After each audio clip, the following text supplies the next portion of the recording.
Howdy, howdy, Wise Chat. It is Wednesday, December 4th, 2024, and producer Henry here saying welcome to Wisecrack Live. I understand we were out on Monday, so some of you have some extreme cases of the Mondays that have evolved into the Hump Day virus. We'll go ahead and get that looked at in a moment with Michael. He's tending to some business, but we will start soon. It's good to be back. Nice seeing y'all. Hope you had a great November. We'll talk a bit more in a moment. As always, like that stream, get cozy, and if you're watching on the clock, make the most of it.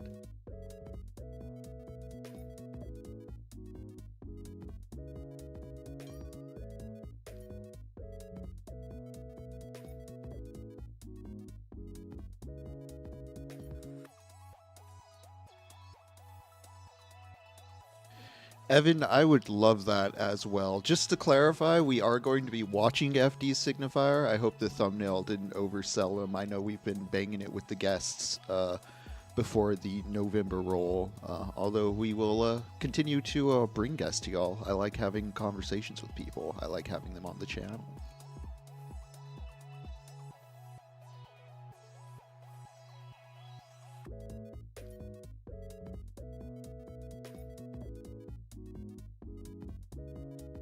What up, Eddie? How do you know the secret code so well? Actually, I believe it is for the alleged child. We know Michael is always joking when he talks about having a family here.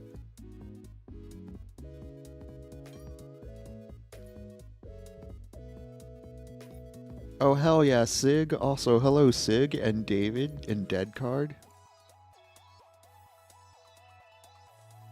And Lennon McDonald's.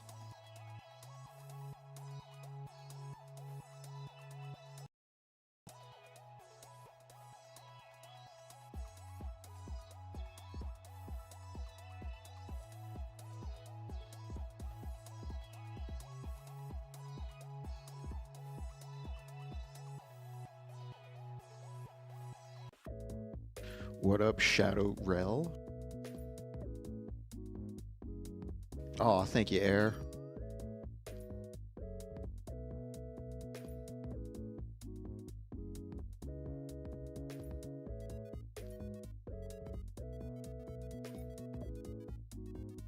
Alex, I'm sure the inbox is pretty stuffed as I've been out for the month. I'm wondering who's been tending to that.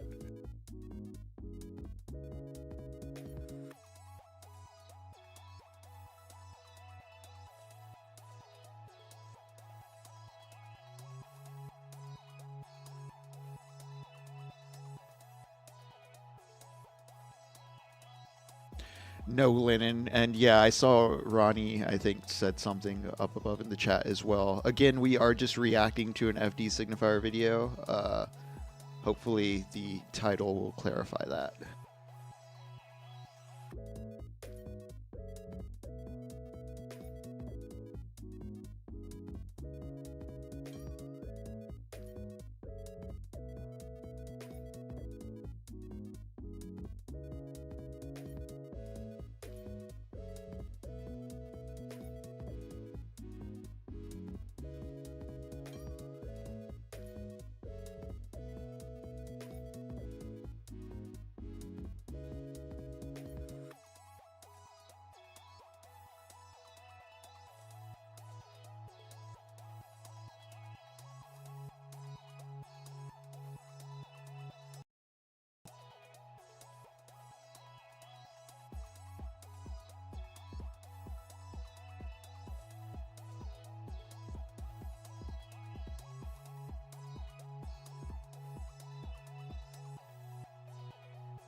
Oh, that's cool, Nicholas.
It's been so long, guys. It's been a full week, maybe more. It's been more than a full week since we've been together. It's been, I think, 3 weeks now since we've been here with Henry. Shout out to Michael Luxembourg for helping out with the stream when Henry was off shooting a largely AI based erotic nature documentary that will be premiering on Quibi's new Oculus platform. But it's been a while since we've all been here. I don't know if you missed us. I know that I missed you. I very much. Oh wow, that sounds interesting. But Kings of the Internet, don't tell people that there's better stuff streaming right now. What are we doing? Um, like how sorry, I'm cutting right to the chat. The Swarm said, "Been here for 6 minutes with nothing but ridiculous space age elevator music playing. Why did I click on this crap? I don't know. I don't know. I literally don't know, but hopefully everyone had a nice holiday. If you are in the Americas, someone said saw FD and came. I hope you just mean came to the stream. But if you mean the other type, then honestly, we're not here to kink shame. That's not what we do. I'm just back in town from some holiday stuff. I'm sure some of you traveled recently and ate food that's not that good that we act like is good recently. Some of you might have dealt with family members that you like, family members that you didn't like, family members that you like, but you feel bad that you like them because maybe they're problematic, but also they're fun. I'm not here to judge you for that. Um, I myself just traveled yesterday, got back in the town. I had the thing happen where you get on the plane and the plane's about to take off, and the pilot says, "Okay, we're next up for takeoff." So everyone tuck in. And then he comes back on and says, "Unfortunately, we just had a light go out here in the cockpit. So we do need to go back to the gate." And you get back to the gate and you wait for 20 minutes. And then someone says, "Unfortunately, we're going to have to get you guys off the plane for a little bit while we check this out." And then, a 4 hour trip turns into like a 7 or 8 hour trip. And at that point, you're like, I could have just gone to Germany.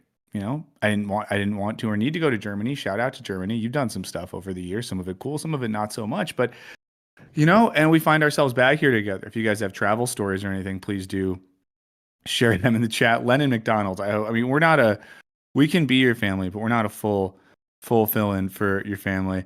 How about this? If people really hate the pre-roll music, vote for new pre-roll music. We could find some other pre-roll music. We could ask someone to make some pre-roll music. Some of you can make pre-roll music and send it to us. If you do want to send stuff to us, we can you can do it at wisecracklive666@gmail.com. We will check out emails later in the show today. But let me tell you about what we're going to do today. Later in the show, in the second hour, comedian and podcaster and writer Ashley Ray, also someone who's really good at Twitter, is going to come on to talk about this wild new JonBenét Ramsey Netflix documentary that my in-laws forced me to watch on Thanksgiving and the day after Thanksgiving, because she just kind of deconstructed the whole thing in a way that's crazy. Like, it's crazy when someone who you know is a good writer and comedian and internet person is just like, oh, real quick, I'm going to completely deconstruct one of the major criminal cases of the past 30 years on Substack. So, I'm very excited to talk about that. So let's, we're going to get into that in the second hour. In the first hour, though, we wanted to go old school for our first stream, kind of back after a little bit of break. And we want to watch this new FD Signifier video. I'm sure many of you have seen it, right? I'm a little YouTubed off. I'm trying to do a thing. YouTubed off. That sounds like I YouTubed but I didn't. I've done a thing recently. I hope some of you do this. When I go on holidays or, I go hang out with family, I do largely unplug. I'm not really looking at YouTube. I'm not really looking at my phone as much. So I'm behind on videos. I'm sorry if you is. Maverick is about to drop a JonBenét Ramsey fact. I can't wait. And I'll give you the spoiler alert. We'll talk about it in an hour or two. According to some, the brother killed her. According to some. Okay. Oh my God. Chris Maverick met JonBenét Ramsey a year before she died. Dog. What are we doing here? What are we doing here? Okay. So let's kind of get right into it. Please like the stream if you haven't already. Videos, things of that nature. We got some new stuff coming out on the channel. Reminder that pretty soon, next Friday, we're doing an all-day stream. It's going to be really fun. And Air Rodriguez, I got my Spotify Wrapped, and my daughter kind of messed it up, because when you have a kid, if your kid likes a song, you play that song over and over. So according to Spotify Wrapped, my favorite song of the year is Warren Zevon's Werewolves of London. I'm not saying that's a bad song. I am saying that Werewolves of London by Warren Zevon isn't my favorite song of the year. But I did listen to a lot of MJ Lenderman this year. I did listen to a lot of Vampire Weekend this year. I listened to a lot of Madlib this year. But there you go. So let's just dive right in. We're going to check out this FD Signifier video. It's called How the FUCK Did Trump Actually Win? For those of you who don't know, FD Signifier is, I would say, one of the top tier YouTube video essayist, if not top tier, if not the top of the tier. I don't know. He's in my sort of I'd say big three if I had to come up with a big three, which I don't want to say off the top of my head, but ask me later in the show. Made a video on why Trump actually won. I'm interested to see this because I think FD has a perspective that I'm sure overlaps with many of ours, but brings a lot of interesting stuff to the table. And a thing that we're all still making sense of is what has happened in America, where we're going. We're like a month out from the election now. Before we do this, Henry, do you have any big updates you want to drop on anyone? You've been missed. I just realized I've been rambling. So any big updates, or do you just want to drop them throughout the show? But the floor is yours for a second if you have anything. Updates makes it sound like I don't have anything super official and compartmentalized. I'm glad to be back. I'm happy to see we're still around. I enjoyed seeing what you and Lux were up to on the streams when I wasn't here. Yeah. I would say you definitely missed probably the most chaotic case of the Mondays, which I did with completely solo. And at some point, I told them I would do a Wisecrack theme song, and there's like a minute and a half improvised Wisecrack theme song that popped up. I did want to ask about the didactic folk songs you said you were going to make should Trump win, and I'm going to do it. Yeah, just checking in to see about that. Yes, everyone keep me accountable to that. I want to write didactic protest folk songs now that Trump won. I want that to be my 2025 personality. But let's wait till the inauguration. But that's going to be my like Resistance 2.0 persona. Okay, let's see what FT Signifier thinks about Donald Regina Trump. Sorry, it's pronounced Regina. Donald Regina Trump. All right, not a lot of fun and games today. We're going to jump right in. I did a live the day after the election where Donald Trump became only the second president in American history to win a non-consecutive term by convincingly beating Kamala Harris, and emotions were high, limited information was available. But based on what I had seen and what I had been hearing at that time, I made the proclamation in this live that the I have a question. This is just a production question. He clearly had like a clicker that he clicked when it got started that put that green screen imagery behind him, or was that just him clicking to like start his camera? I don't know. I'm curious about production stuff, but this looks cool. core reason Harris lost her bid for presidency and racism. I base this not just on my general beliefs on the pervasiveness of sexism and racism in this country, but on the fact that at the time, the early data indicated that there was a huge decrease in voter turnout for her specifically with And we can talk about this more. I'm really curious where he goes on this. So I guess, no, I'm not going to say anything until he says more. Sorry. with rural and suburban white men. Many folks, including more moderate leftists and liberals, agreed with this take, but also disagreed with the take. Others that I would call my peers politically, and some even further left than I, felt like this take was erroneous and in some ways let the Democrats off the hook for their many mistakes, many mistakes during this election cycle. And for those who haven't been paying tons of attention to this or have tapped out because you love yourself and don't want to go too deep. Also, I see people talking about having FD on, please. I would love to have FD Signifier on. I do not know him personally. You know, I can do the thing where I tweeted him. It always feels like a little bit weird. Hector, I don't know if the Wisecrack theme song's been added to the lore doc. Someone could clip that and do it. But you know, I will. But yeah, so I think that's been one of the big points of tension and people making sense of the election is like, and I think part of this comes from our desire to want everything to be only one thing, right? Because in the days after the election, obviously FD he said this, a lot of other people did as well, basically said, you know, Kamala Harris won because of racism and misogyny, that people in America hate women and hate people of color so much that they would rather not vote or vote for someone who's against their interest than vote for a woman of color. Others said, you're making it too much about identity. What about the issues of whether it be like class analysis or policy analysis or the way in which if we try to abstract from issues of race and gender, Kamala Harris was like a bad candidate, yada, yada, yada. And I mean, I think this is what I just saw Mav say this in the chat. And I get why people sort of said that. And I get why people wanted to fall into a camp. However, if I'm putting my cards on the table, it's one of those like both are true things. You know, like it's I think that many of the mistakes, like the Democrats ran a horrible, inept campaign. A world historically bad campaign. Yeah. Go ahead, Henry. I also do think if people are like not outright hateful regarding like racism in America, like there's an apathy to care to participate that is part of a feature of like the systemic racism of it all. Like it is a privilege within the system to, you know, be apathetic, which I mean, one of my big diagnostic things with the election is like, yeah, there's a lot of like there's just people who didn't care what happened, and that does come from a position of privilege that is embedded in, you know, the racial structure of the American system.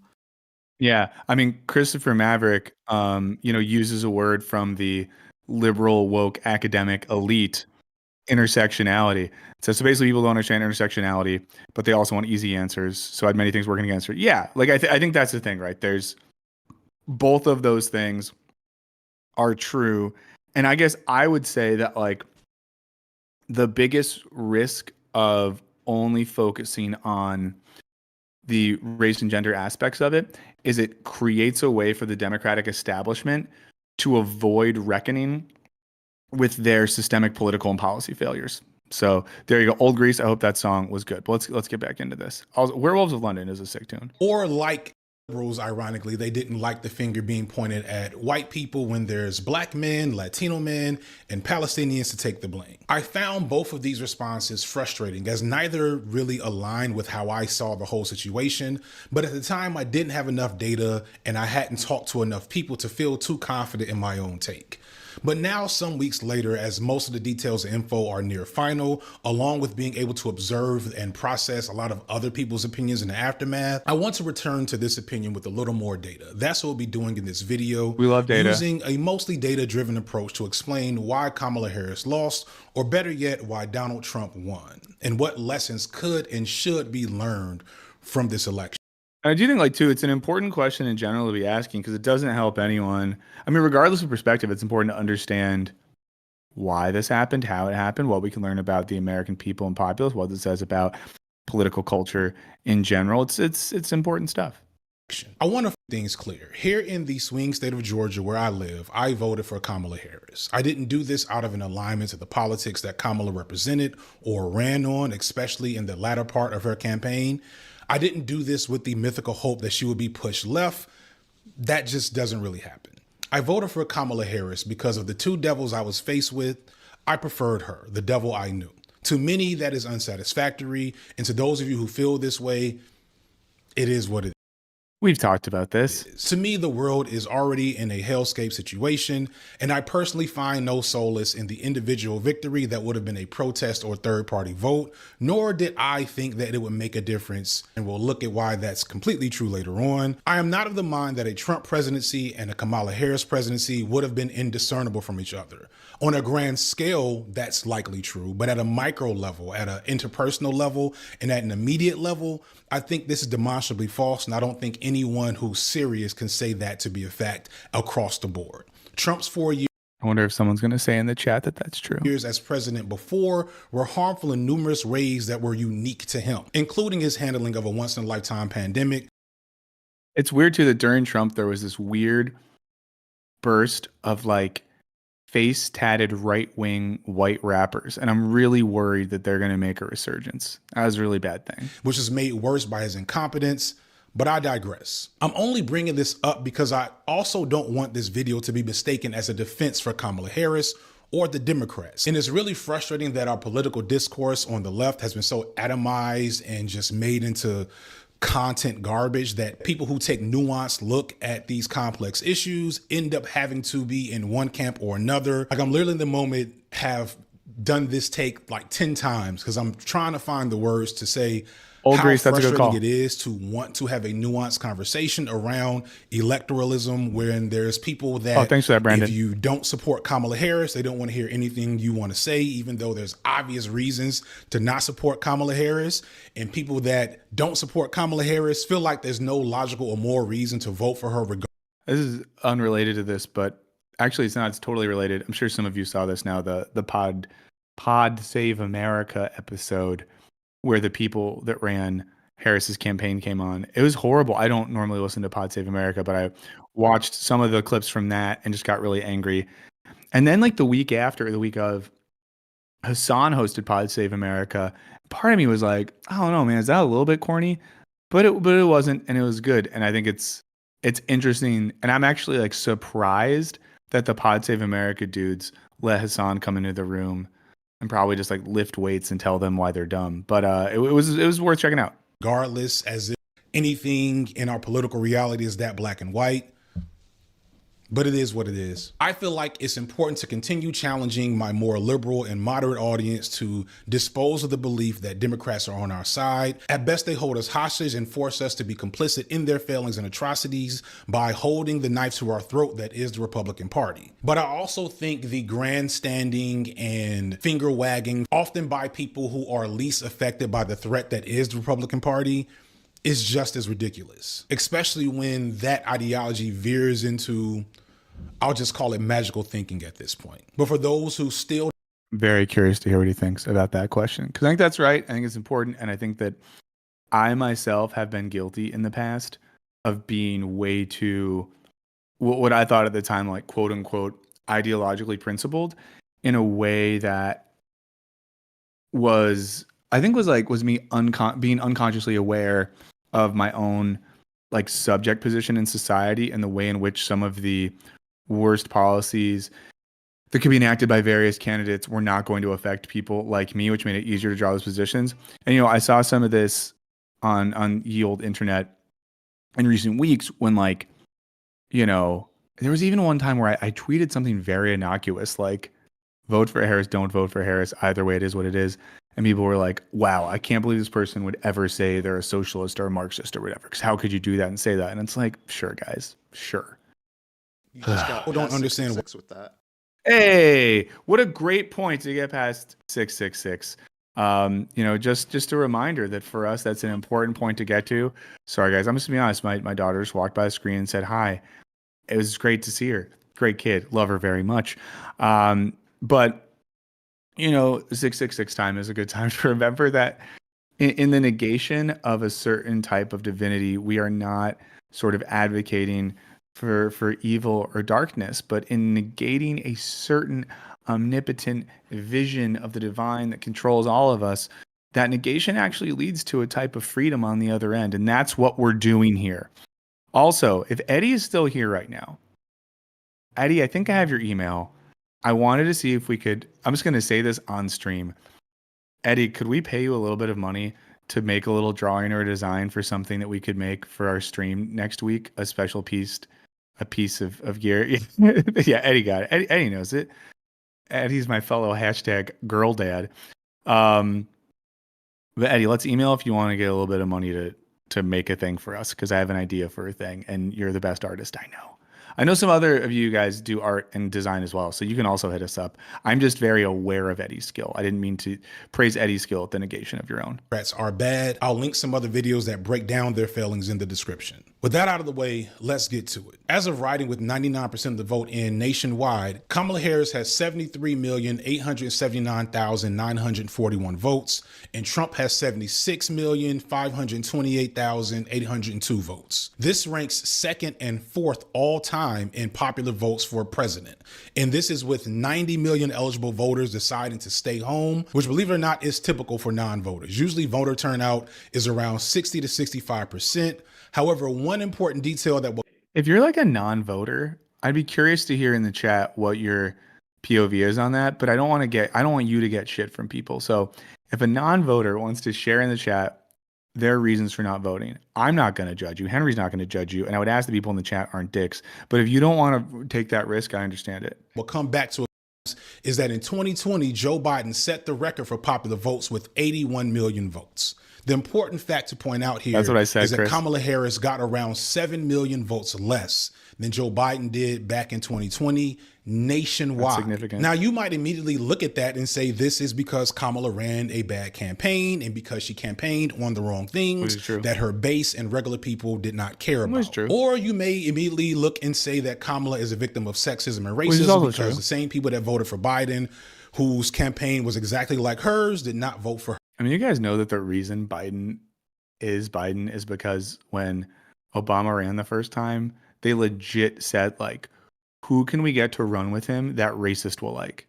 They were like, who is the most white supremacist adjacent candidate that we could pair with Barack Obama for VP to mitigate the systemic racism that's going to come his way as a black man running for president? And they were just like, Obama. Obama is the person who the liberal-leaning Klansmen could vote for and act like they're not voting for Obama. Yeah, sorry, Biden, my bad. But that's like Biden's history. Biden was like a sort of weird failed politician. He ran his first presidential candidacy in the 80s where he literally just copied a campaign speech from a Labour politician in England. He hid in the shadows. He tried to run again. And then he was the most palatable option for racist. And that's why he got to be vice president. I think when you're looking at it at a national level, it's hard to be definitive because we're talking about all 50 states, many with complex dynamics of how voting plays out. There's reasons to think that Kamala failed to inspire nationwide with a campaign that started late, where American people didn't get to choose her, and her campaign was not overly detailed on policy. And the stuff that was emphasized. I want to point out, so Eric Rodriguez said something in the chat.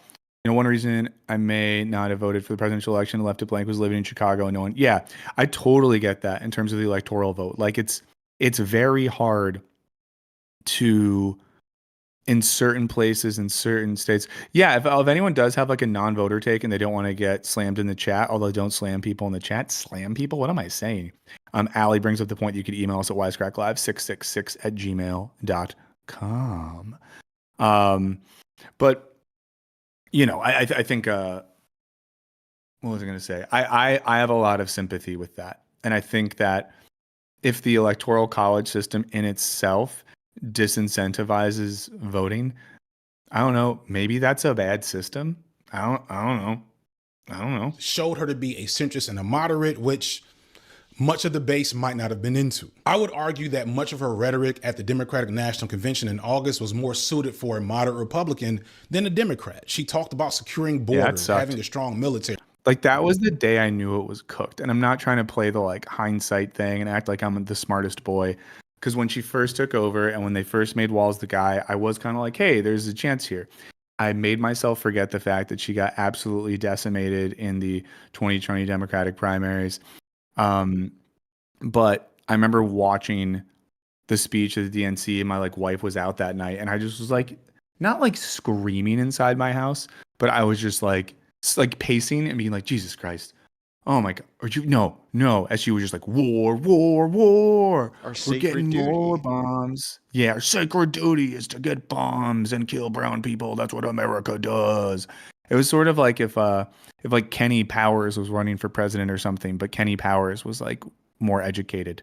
She avoided addressing identity politics. She campaigned with Liz Cheney. One of her biggest things she would talk about was how she was supported by the Republican establishment. It was so weird. And most alarmingly, she refused to engage with any talk of ending the United States' role in the ongoing genocide in Palestine. In the aftermath of her loss, many pundits and insiders have came out to make accusations that her campaign wasn't very good and the groundwork strategy was flawed. Some point out that the way she got the nomination was problematic to begin with. There's a whole lot of things to criticize about Kamala's strategy before you even begin to.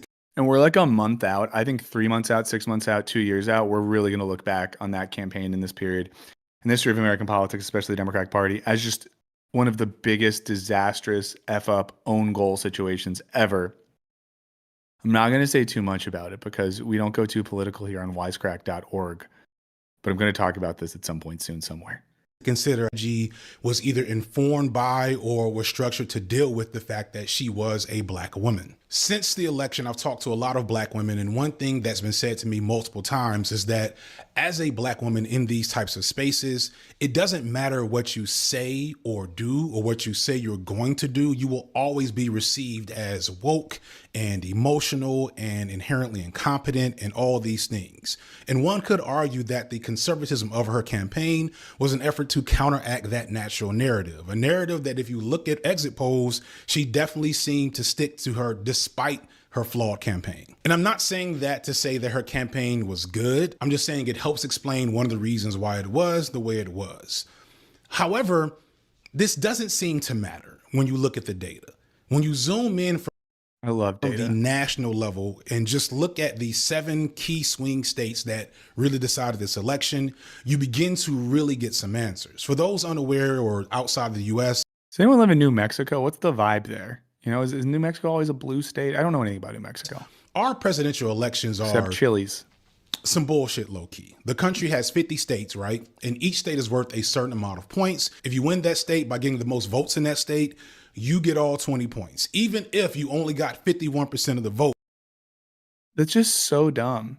It's really, sometimes I try to do this game where I think about, like, what if I was an alien, but an intelligent alien that broadly understood the contours of human culture and could access human language and thinking in a way that made it possible for me to sort of be an anthropologist of humanity.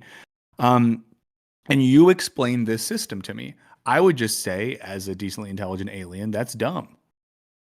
Because I would say to you, wait, so you're telling me that, you know, for example, looking at Pennsylvania right now, I would say, so 3,421,230 people voted for the one person, but their votes literally do not count at all because slightly more people, and, you know, slightly like 120,000, that's not insignificant, voted for the other guy.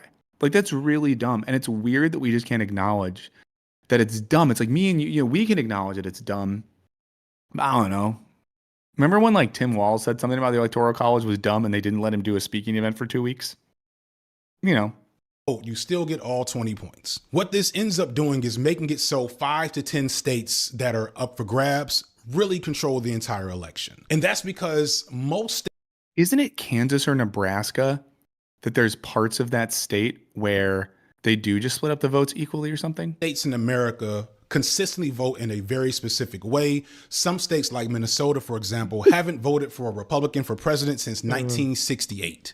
States like Texas, on the other hand, haven't voted for a Democrat since 1972. This means that any analysis of the election that doesn't hyper-focus on what happened in those states isn't necessarily the greatest analysis, because in those states is where the voting population has and feels the most responsibility. This is where campaigns spend the most money, and this is where the campaign's successes or failures are really reflected, and where data and feedback is most valuable. So that's where I'm going to focus most of my analysis on. And when you focus the analysis on the 7 battleground states, you start to see some really interesting features.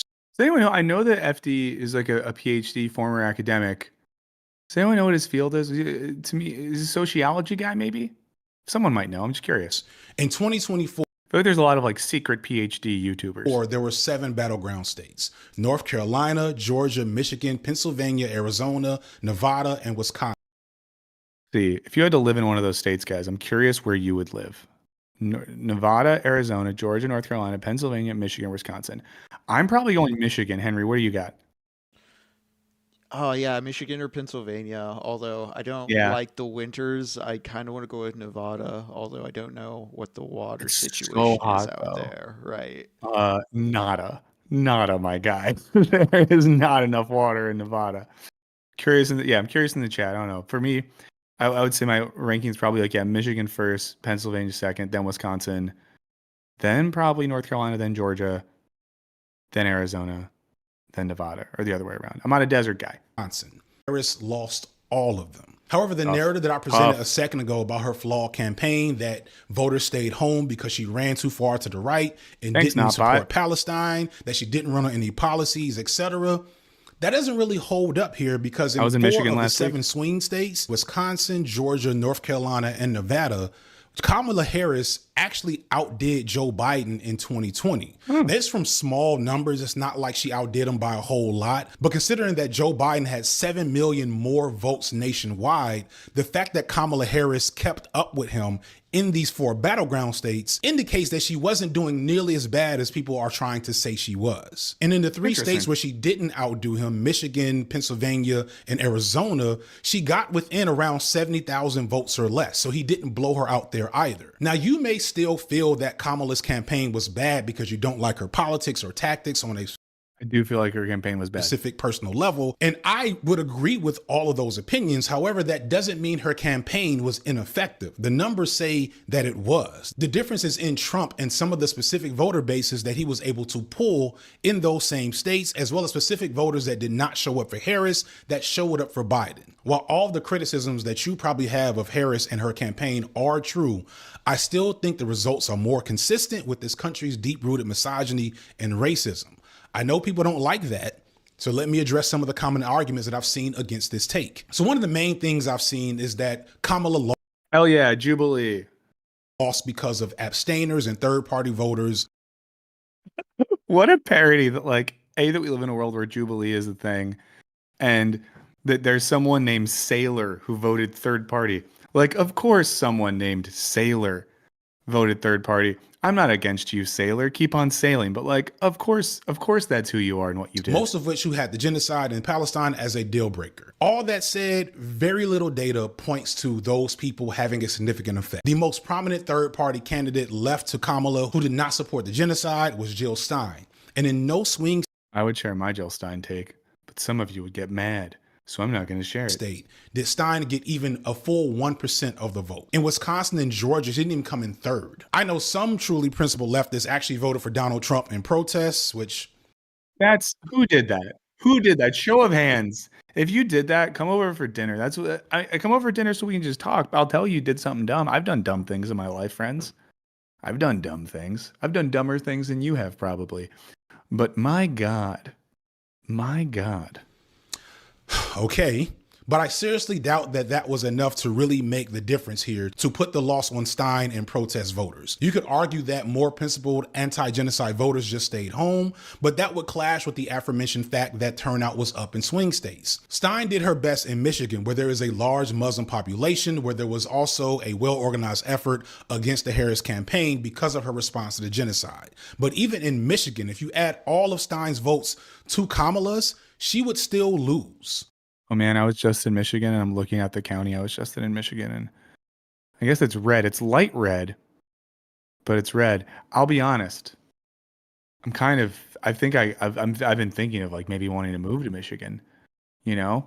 And one of my arguments, not a real argument, but I feel like it's not bad to move to places that are like light red, you know, maybe push in the right direction. Who knows? This is to point out for a few reasons, but for the moment, I really wanted to sink in with liberals and moderates who have went Hey, what's up, Maeve? full mask off online with their vitriol towards the people of Palestine and the anti-genocide movement. In the days and weeks after the election, many on social media pointed at Palestinians and their supporters as the cause to Harris. And this is, just to be clear, this is kind of what we were talking about in the video from a couple weeks ago on the paranoid schizoid complex. And reactions to the election. It's a contentious video. It's a video that we then made a video about the video, or I did a stream about the video. That's the last stream we did. Thanks to everyone who watched that, because it was pretty fucking self-indulgent. But yeah, we're doing centrism now, right? Yeah, we're hard centrism now. What a take. His loss. And it was gross and abhorrent to witness. People posted videos of them going to Starbucks, which, by the way, Starbucks was never actually involved in any boycott related to Palestine. That's just a significant marker of how uninformed a lot of us are online, myself included. But regardless of whether or not, I mean, guys, Starbucks is never going to be on your side. No multi-billion-dollar corporation is ever going to be like good politically. You guys hear about that United Healthcare thing? Not going to talk about it. Starbucks was a part of the anti-Palestine movement. The fact that people were going there explicitly to spite Palestinians, that shit is whack. That shit is fucked up. All you should be ashamed of yourselves. People argued, well, these folks are just angry and they should be allowed to. Wait, people went to Starbucks because Starbucks was anti-Palestinian? I'm confused. Vent their anger and express their emotions without being judged. And you know, I'm going to do it.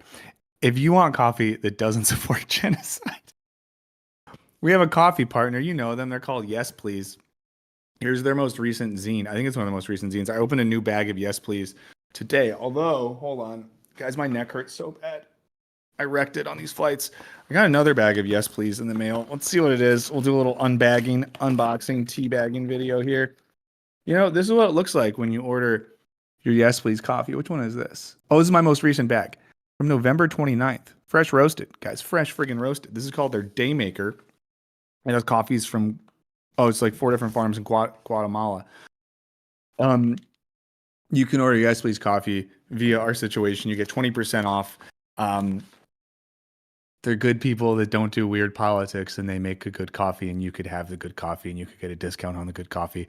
And then you don't have to go to Starbucks and post a video of you getting Starbucks to somehow indicate that you think genocide rips. I don't know. I feel like I'm being slightly too political today, but let me get back into wisecrack mode. You know, I've been just living my life as a civilian, and now I have to remember that when I'm on this channel, I'm not Michael Burns. I'm a character. I'm playing a version of myself that has never voted and only cares about using academic text to read his favorite superhero movies. Sure, may regard, where is that same empathy for Palestinians who are actively being bombed right now?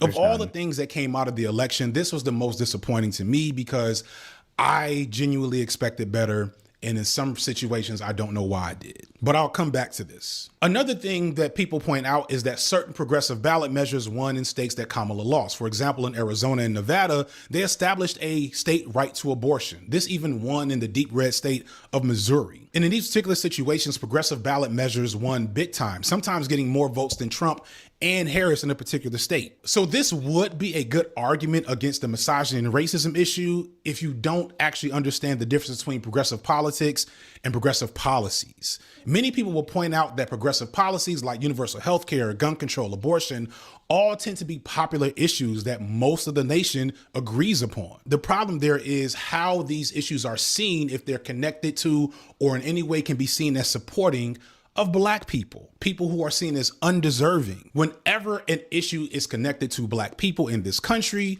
white people will vote against that issue essentially out of spite, right?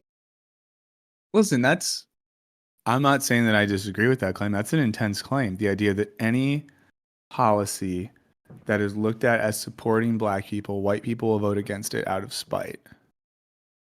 I'm sure he'll give examples. I'm just curious what exactly what he's thinking of there. Because I'm wondering about like, 'cause things like education reform and healthcare reform. I don't know. Let's see what he says. Right now, trying to repeal the Affordable Care Act, which is known to white people, a specific type of white people, as Obamacare. These are people that will literally lose their health care if Obamacare is repealed, but because it has the name Obama on it, they do not care, or they don't care enough to actually know what will happen to them. And we've seen this historical. Well, and this is one too, though, where I think there's, and I don't think that he's necessarily saying this, but I feel like there is a risk of, in some cases like this, of like doing the either or, because I think it's very clear that some people are like, I don't want black guy healthcare. I don't want Obama as that guy did it. There's racist people that think stuff like that. There's also people that think that, you know, healthcare should be an issue of like markets and it's not a given right and the market should work it out. So they're doing their neoliberal thing. There's some people who think neoliberalism rips and they're also racist, you know, like don't box these people in. Also, just a heads up, guys, we're filming a video this week on God's Not Dead 5. There's a part of the God's Not Dead 5 video where Pastor Dave from the God's Not Dead universe has a debate with a politician who's a Democrat in which Pastor Dave says giving people health care isn't Christian because it racks up debt or something like that. It's a crazy movie, guys. It's a crazy movie.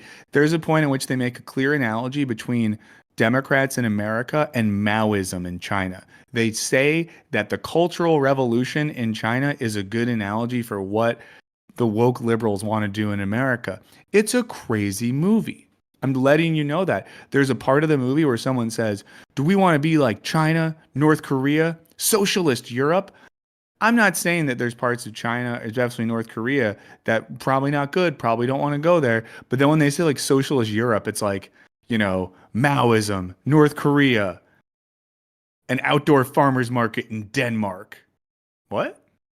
It's a weird comp. The easiest example comes from the history of programs such as the New Deal or the GI Bill. Both of these programs provided massive subsidies, social welfare. Okay, and Alex Wixom brings up a good example in the chat. For those of us in California, guys, we got to vote against slavery. We like literally got to vote against prison slavery. And it's a thing that I voted for. And when I voted for that thing, I thought to myself, like, this is an easy thing. Slam dunk, that'll pass, right? Yeah. I was like, this is a thing that I could easily vote against. I don't want people to do slavery. Slavery is bad. All types of it are bad. Prison slavery is bad. Every type of, every type of that is bad. Yeah. So there we go. 1 second. Okay. Sorry, I'm scrolling down, guys. But yeah, that was crazy to vote for slavery eventually. To people across the country, and I see some of this in the chat as well, and I do think, like, I'm not trying to be a centrist here, but yeah, I do think as well, like, doing the take where this is the thing I think is the least helpful thing. The least helpful thing is to be like, everyone over Trump is racist, misogynist, whatever. Because, like, if that's really your take, then you're literally just saying 50% or 51% of the people that voted are just irredeemably evil people. I think there are absolutely people that fall into that categorization, but I think there's other people who, for a variety of reasons, went that route. And if your hope is that in future elections you could arrive at someplace different, you need to believe that it's not just people that are all irredeemably racist or homophobic or whatever. But that's another thing for another day. I don't talk about that stuff here, guys. I'm super excited about what's it called? Captain America New World Order, guys. That's all I'm thinking about. Enabling the largest growth of the middle class in modern history, but only for white people, as both these programs were greatly impossible to access for African Americans. And when people started even hinting at the idea that African Americans should start to benefit from these programs, public opinion on these programs changed. People started looking at them as welfare and handouts to the undeserving. And all of these programs. In God's Not Dead 5, they talk about this a lot. Saw drastic cuts in subsequent years. White Americans were fine with cutting off their own well-being if it meant that black Americans were cut off too. There's an old saying that a white man will shit in his own pants just to make a black man smell it. Moving. I've never heard that before. It's very good, and I think that it is true. Is probably split true. ticket wins for Democrats in Senate and governorship seats don't prove anything regarding Kamala Harris's candidacy and campaign. One of the more frustrating arguments I've encountered is people, because I did find this argument saying that you can't call it racism or sexism because Ilhan Omar won her election in Michigan, or these two other black women won in Maryland and Delaware. Further, Nevada, Arizona, Michigan, Wisconsin, and North Carolina had Senate or gubernatorial victories for Democrats, but those states. I don't know.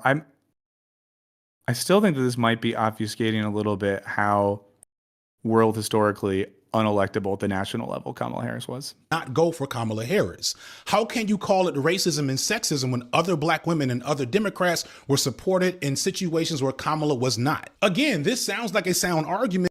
I really like that editing cut there where it just went from where we were and it made where we were the background video. And I genuinely think that's very cool. Someone in the chat earlier said they helped work on this video. If they were the editor, I think that's sick. Until you go back to look at the data of what actually happened. The first one is easy.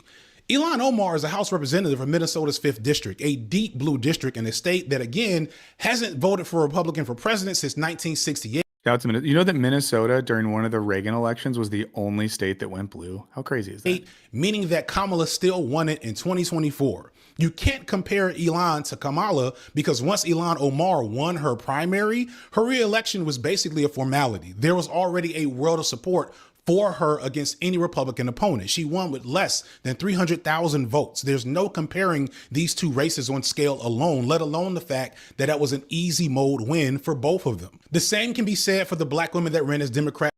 I don't know. I will still say that there's something about, I know it's like she lives in a progressive district, but yeah, like Ilhan Omar, a Muslim woman of color, continuing to be a popular politician in a pretty like white rural state. It's pretty sick. I know that her district isn't like a white rural area, but it's, I don't know, maybe Minnesotans are just different.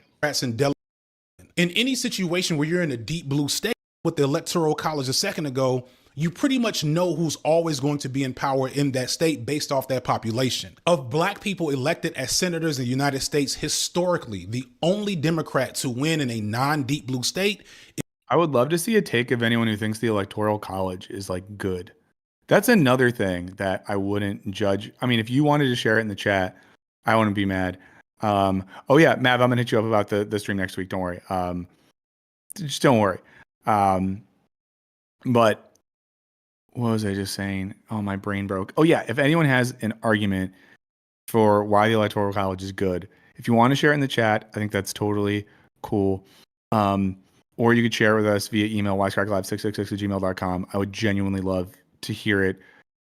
If there's any argument that says that by which you could argue it's good. Is Raphael Warnock here in Georgia? And that's partially because he's here in Georgia. Things are changing here. The rest are either black Republicans or winning in states like Illinois, New Jersey, California, etc. And again, neither of these black women, Lisa Blunt Rochester in Maryland or Angela Alsor-Brooks in Delaware, won their seats in non-deep blue states. Not to take anything away from those sisters, it's just not the same level of difficulty or scrutiny that Harris faced as president. So what about Tommy Baldwin in Wisconsin or Jackie Rosa in Nevada, two swing states that were victories for Democrats? Surely this indicates something uniquely bad about Kamala and her campaign strategy, but again, not from the data, from the way I see it. In both of those states, Kamala Harris got more votes than the senatorial candidates. She even got more votes in Michigan than Erica Slotson, who won a Senate seat there, where she had the most resistance from the left and from Muslim protesters.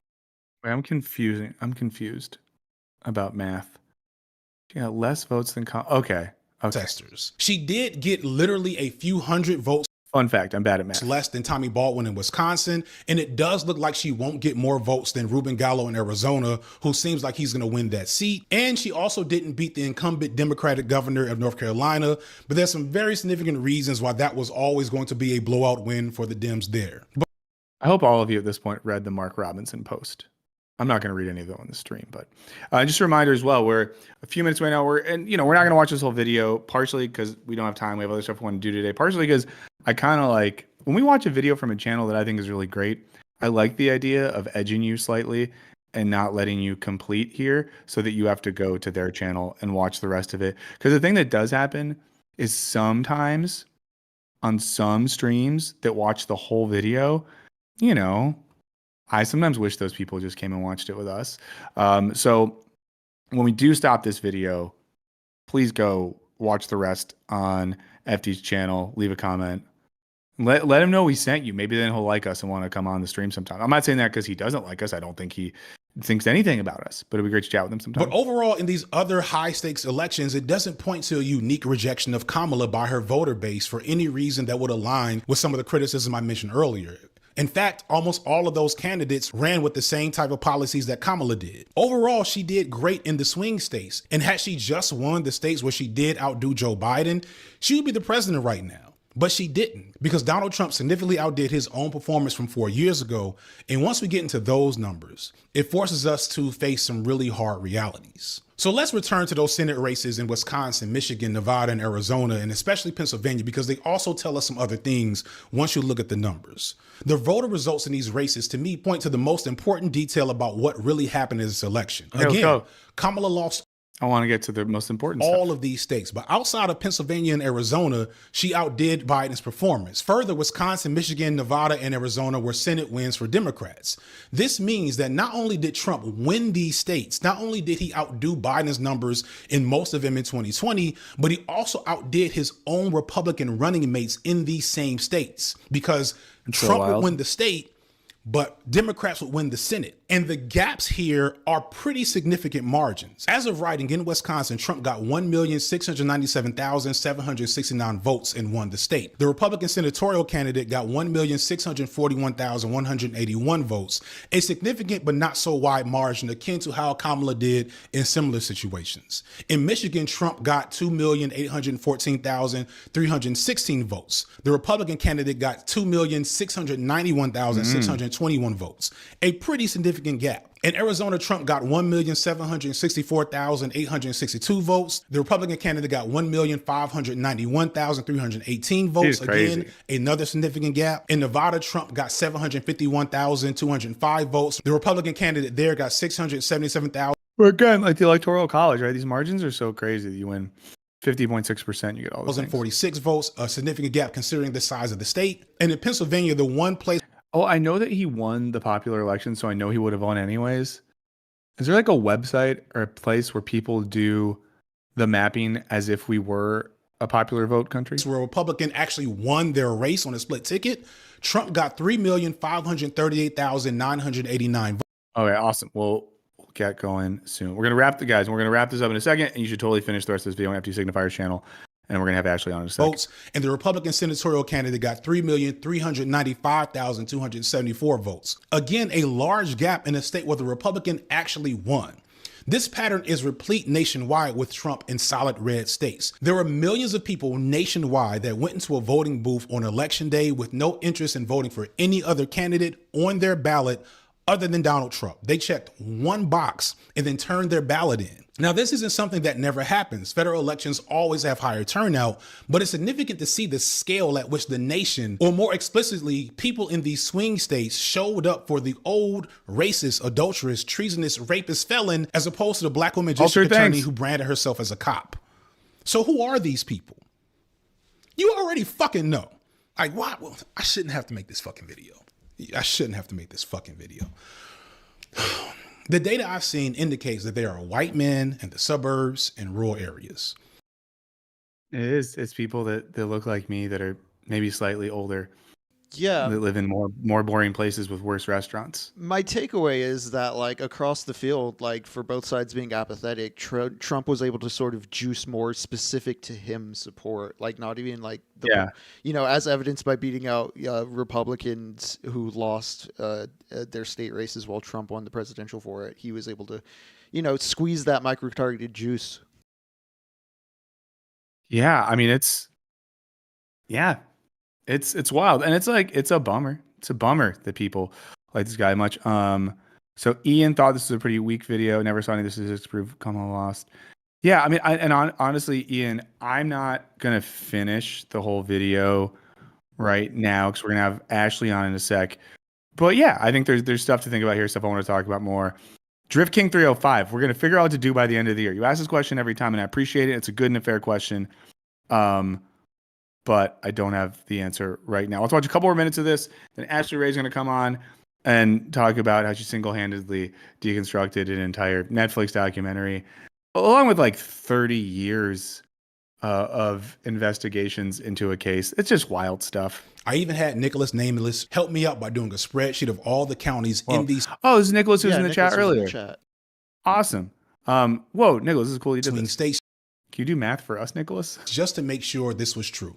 NBC's exit polls also show that among white voters in key states, Kamala lost marginally suburban voters and significantly rural voters. These are almost categorically white voters, which correlates to her vote numbers amongst whites. In those key battleground states, she only got 37% of white men and 45% of white women. When you look at the proportion of the vote she got in those areas compared to Biden, they shrink in almost every situation, which meant that Trump got to run up the score, which meant that even though she got close in many of those states, she couldn't get over the hump. There's so much talk about, how Trump gained with Latino voters, including Latino men. And there was a ton still of stupid and erroneous talk about Kamala losing black men, which is frustrating because I've been saying how that's bullshit for years now. And anyone who understands politics knows that that wasn't going to happen. If there's one silver lining to the failure of this election is that it might finally put to rest that talking point among a lot of people, specifically black women. In an interesting turn of events, Asian women actually voted more for Trump than Kamala, which is not true for Asian men. Okay, so I'm going to wait, where is sorry guys. Give me one sec. Yeah. Okay. So we're going to wrap up the FT Signifier video right now. Please go and finish watching the video on his channel. We can talk about this more later. I'm going to tell a quick story and then we're going to bring Ashley on. The story is this, guys. I finished eating Thanksgiving dinner with my family in Michigan. My aunt who made the dinner took an edible beforehand and accidentally got way too high. And it was really funny because she didn't know if she would ever feel unhigh again. And I tried to help her out, but she didn't want help. She was that high off a 4 milligram edible. I don't understand it. And as my high aunt retired to her boudoir for the evening, the family decided to watch a movie, as families often do on Thanksgiving after a big meal, to let their tummies settle. You have some coffee, you have some dessert, you enjoy something together. I was going to recommend maybe Planes, Trains, and Automobiles, maybe Home Alone, maybe one of my favorite Christmas classics, Four Christmases. Now, is that a little weird because my in-laws are Jewish and I'm forcing Christmas cinema on them? A little bit. I can't get out of that sort of colonist mindset, but instead, everyone's decided that we needed to watch the new JonBenét Ramsey documentary on Netflix. Now, I honestly had not thought about that case for a while. I, was like 12 years old when that murder happened, so was very aware of it. I was very upset early on in the documentary because it shows images of a young girl who got murdered as my daughter slept upstairs. And I turned to my in-laws at one point and I was like, you guys are all sick. I want you to know that I love you, but you're sick people. And yet we got caught up in it. We watched the whole thing. And after we finished it, I went on Twitter, as I do because I'm addicted, and I saw a series of tweets from Ashley Ray, a comedian and writer about TV and podcaster whose work I love very much. And she said that everything I saw in the documentary was wrong. So I was so excited when she agreed. That sounded like we had to do like contract negotiations. Said she would come talk to us today. So if Ashley's ready, let's bring Ashley onto the show, everyone.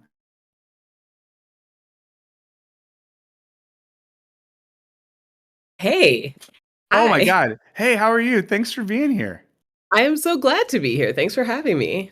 Of course. And genuinely, I've been a longtime fan of your comedy and your writing about TV. I said this earlier before you came on. One of the top people with opinions on television in terms of if you say something's good, it's probably good. But this is something you said was bad, but was still worth watching that we're going to talk about. Yeah. So I want to do a tiny bit more setup and to talk about this, but yeah. So Netflix put out a documentary on the JonBenét Ramsey case. The documentary basically like promised or sort of acted as if they were going to reveal something that no one knew or shed new light on the case. At least my takeaway after watching it, with no background, not having seen your writing on it or anything, when I finished it, I was like, oh yeah, there's no way the parents did it. It seemed so obvious that the family wasn't involved, and especially when our boy Lou Smith came up, I was like, this guy. Lou it. I know. I was like, this guy's a hero. Like my Hero. my wife and mother-in-law fell asleep as we were watching it, and the next day they're like, "What did we miss?" And I was like, "You missed Smith. This guy's a legend in his field." Oh, But sure. Yes. but I finished the thing. I saw that you were tweeting about it, and I saw that you put up a massive article. I sent it to all of my in-laws, so we all spent like the morning after Thanksgiving all reading your Substack piece and sort of comparing notes and stopping each other. So I want to maybe start with this. Like, it seems like from this piece, or you make very clear, you've just always wanna been comment, interested though, in this case. Oh, I, go I ahead. have I edited the piece. So if you have not gone back to check on it, there are additional sources, references, information. People reached out to me to be like, hey, there's this, there's this. So Oh the my piece, God. if you there's additional pictures and the things people asked me about or for more details on. So if there were things you walked away from if you read it Yeah. Friday, go on Oh, back. But amazing. And just so everyone knows, I'm dropping the link to Ashley's piece in the chat right now. So people, please do check that out. But let's maybe start with this. Like, how did you get so, I'll say it in a non-demeaning way, how did you get so obsessed with this case? I think like most people, I was born in 1990. JonBenet was like 3 months older than me. Like most kids my age, it felt shocking. It felt like a personal thing. How could someone who was in their house with their parents, how could this happen? And she, I'm a young girl. Her picture was everywhere. I thought she Mm. was so cool. She looked like that girl. You're like, I want to be friends with her. And so that kind of was the first pull for me into this story. It became this big media case, and by the time I got internet access at 12, more things had come up. It was around the time that it was after the grand jury, but when the Ramseys had been kind of brought back in for questioning in the early 2000s. I think it was 2000. I'm like 11 years old, and I'm like, oh, they're back in the news. Oh, I'm at the Ramsey family website. And on the site, they have photos of her. They have photos of the crime scene, of evidence. And I'm just like, whoa, why can I see all of this? And that pulled me into message boards and all of this. I eventually read Steve Thomas's book, JonBenet Inside the Ramsey Investigation. Um, And Steve which Thomas is one of the Boulder PD detectives. He's a Boulder PD detective. He All right. is a fresh detective. He's never worked a homicide. He is so convinced it's the parents and frustrated with the DA for not acting that he quits the force. He can't deal with this level of corruption. The Netflix documentary makes him sound like a crazy person who was inexperienced, a bumbling idiot. That was He my had takeaway, knowing nothing else. He seemed like Yeah, a total idiot. that he's crazy. He basically had a theory that she had an accident, a bedwetting accident. Patsy got angry and reacted. And the documentary actually makes a claim that, they show a clip from his deposition. So he writes this book, The Ramseys Sue Him. They show a clip from the deposition where they ask him, where did you see a urine stain? And he's not able to answer. And the documentary uses that, like, see, he couldn't even find a urine stain. That's because he was not on the scene that day. He was an investigator who came on later. He read in the CSI report that her bed reeked of urine. So he reads it in the CSI report. Lou Smith later, who also comes on to the case later, he was not also on the scene that day. He comes in, he reviews evidence. He says, I looked at a picture, her bed was dry. The thing is, she had 2 beds in her room. So then it's a question of, okay, which bed was dry, Lou? So it's, there's things where you look at his evidence and the things he's using and you realize he's kind of stretching the truth on things because, okay, maybe one bed was dry, but one bed was wet, but also you weren't there. And the CSI report says this, but there was evidence of bedwetting. So Steve Thomas is not that crazy for having this theory, but the Netflix documentary makes it sound like, how could you even think that? They couldn't look at him, he says in the deposition. But again, that's clever editing where it's like, no, he didn't see it, but he did read that, and they most likely cut that part out. So, Yeah.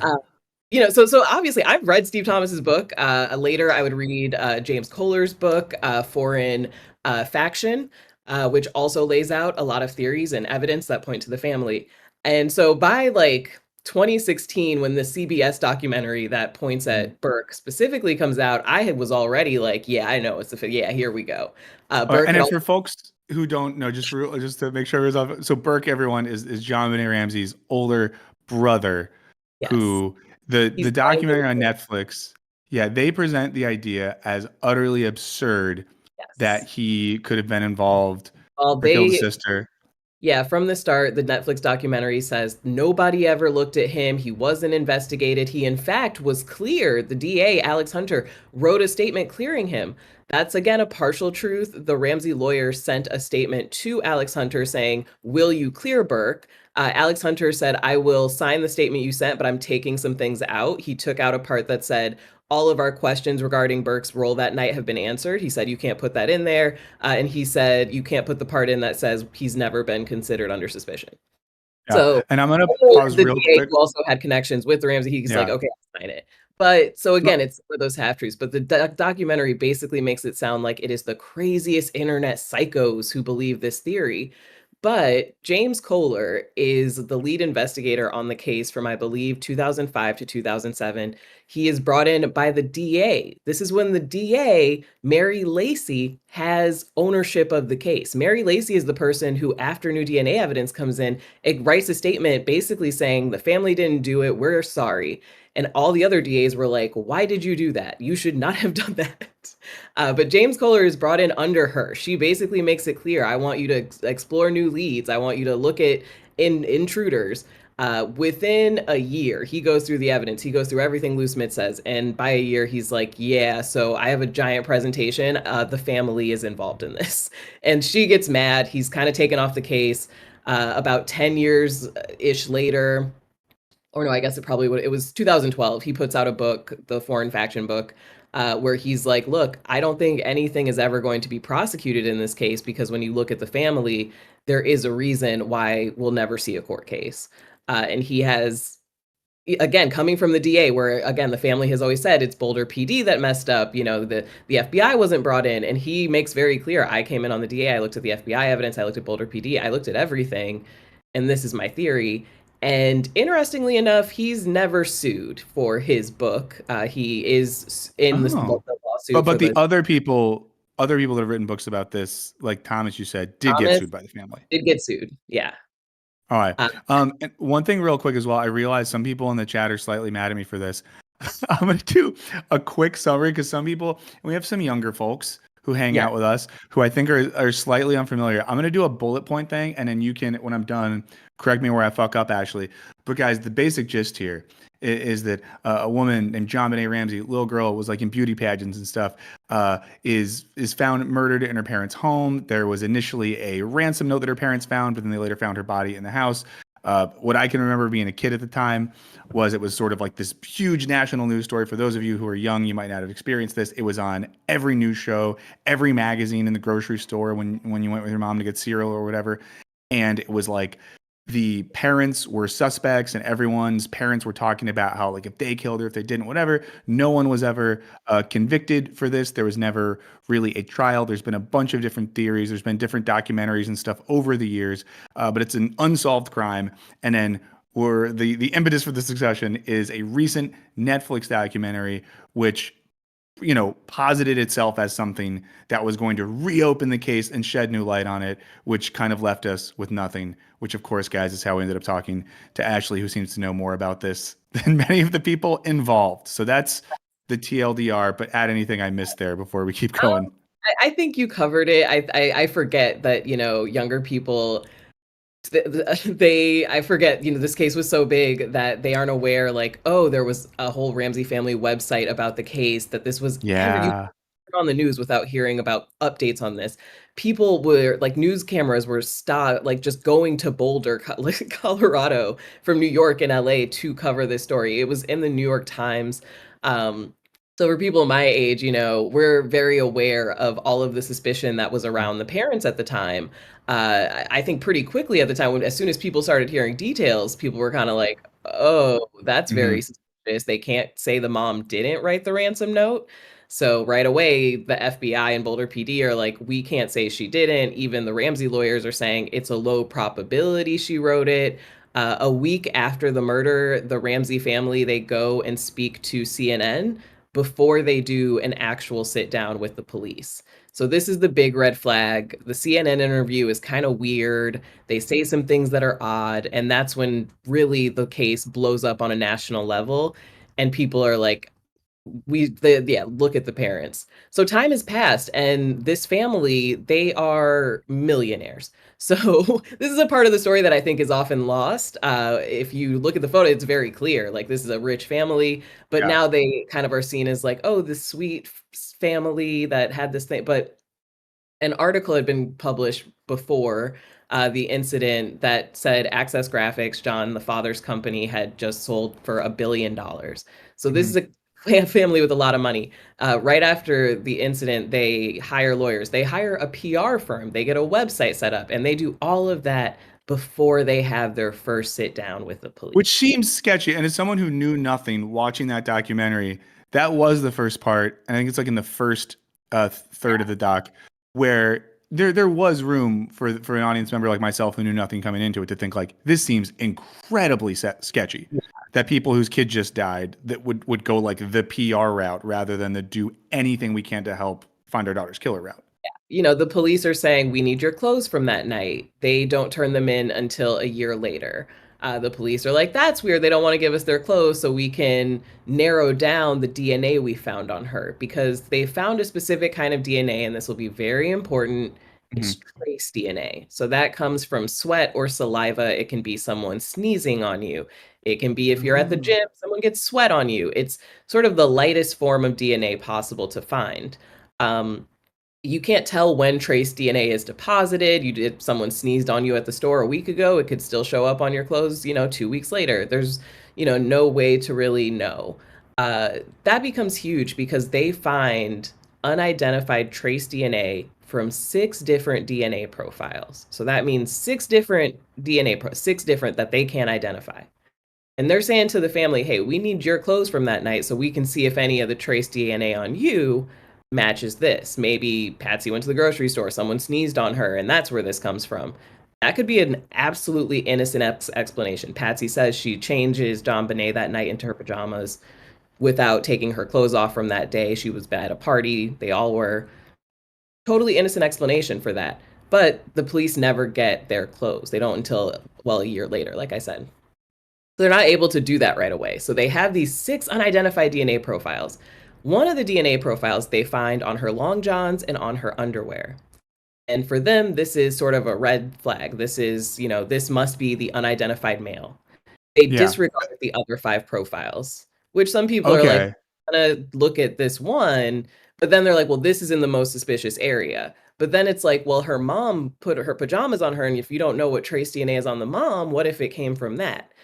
Well, yeah, and the documentary, if you don't know any of this, like watching it for the first time, it does at least lead you to believe that it's like absolutely an intruder's DNA, and it even kind of intimates it involves some sort of sexual violence. So it kind of points outside of the family pretty clearly when you're watching it. Yeah, the actual documentary totally misrepresents the DNA that is found and makes it sound as though this unidentified male DNA is absolutely saliva or even semen, which the person who does the coroner report and eventually the police even have to release the autopsy because if you read my piece, as you'll see, the family starts leaking things to the media. So the family says to the media, they've done a horrible job with the autopsy. They don't even know if she was, laying face down when this happened or how many pieces, like how many spots of blood were on her.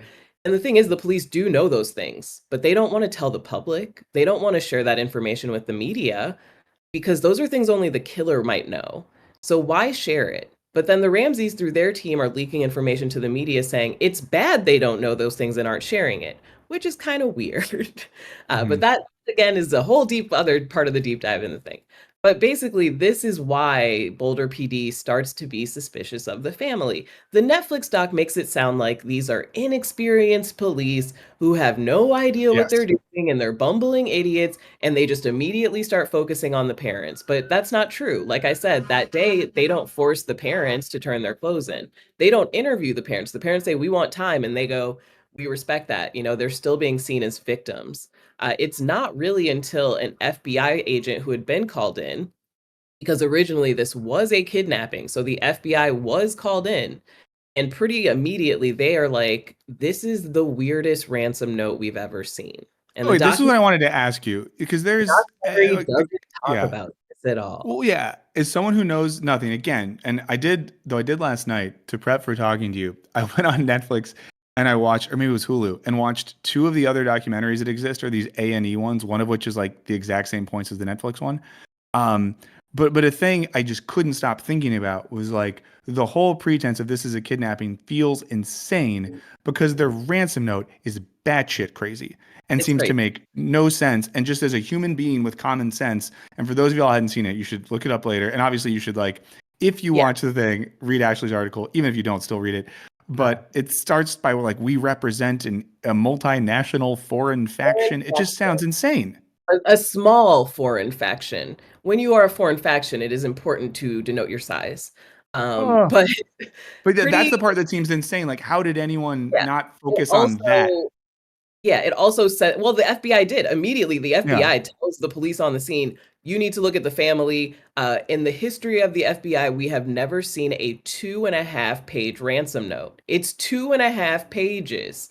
They're like, most ransom notes are just like, we have your kid, give us $1 million, we'll call. You don't want to leave a lot of information because that's all just personal information that could point to you. It's also handwritten. It's also handwritten on stationery, a notepad that is found in the home. So they're Mhm. able to confirm that the letter is written on the mother's notepad with a pen that she frequently used, which the family says, see, that means he came in and he must have wrote this after he did it or before he did it. And people are like, how would he have time before or after to write a 2.5-page ransom? If you're an intruder, wouldn't you come with that prepared? Because it has your demands. What if you get there and you can't find paper? How do you let them know your demands? You're just getting there and you're hoping you find a pen and paper to write a ransom note.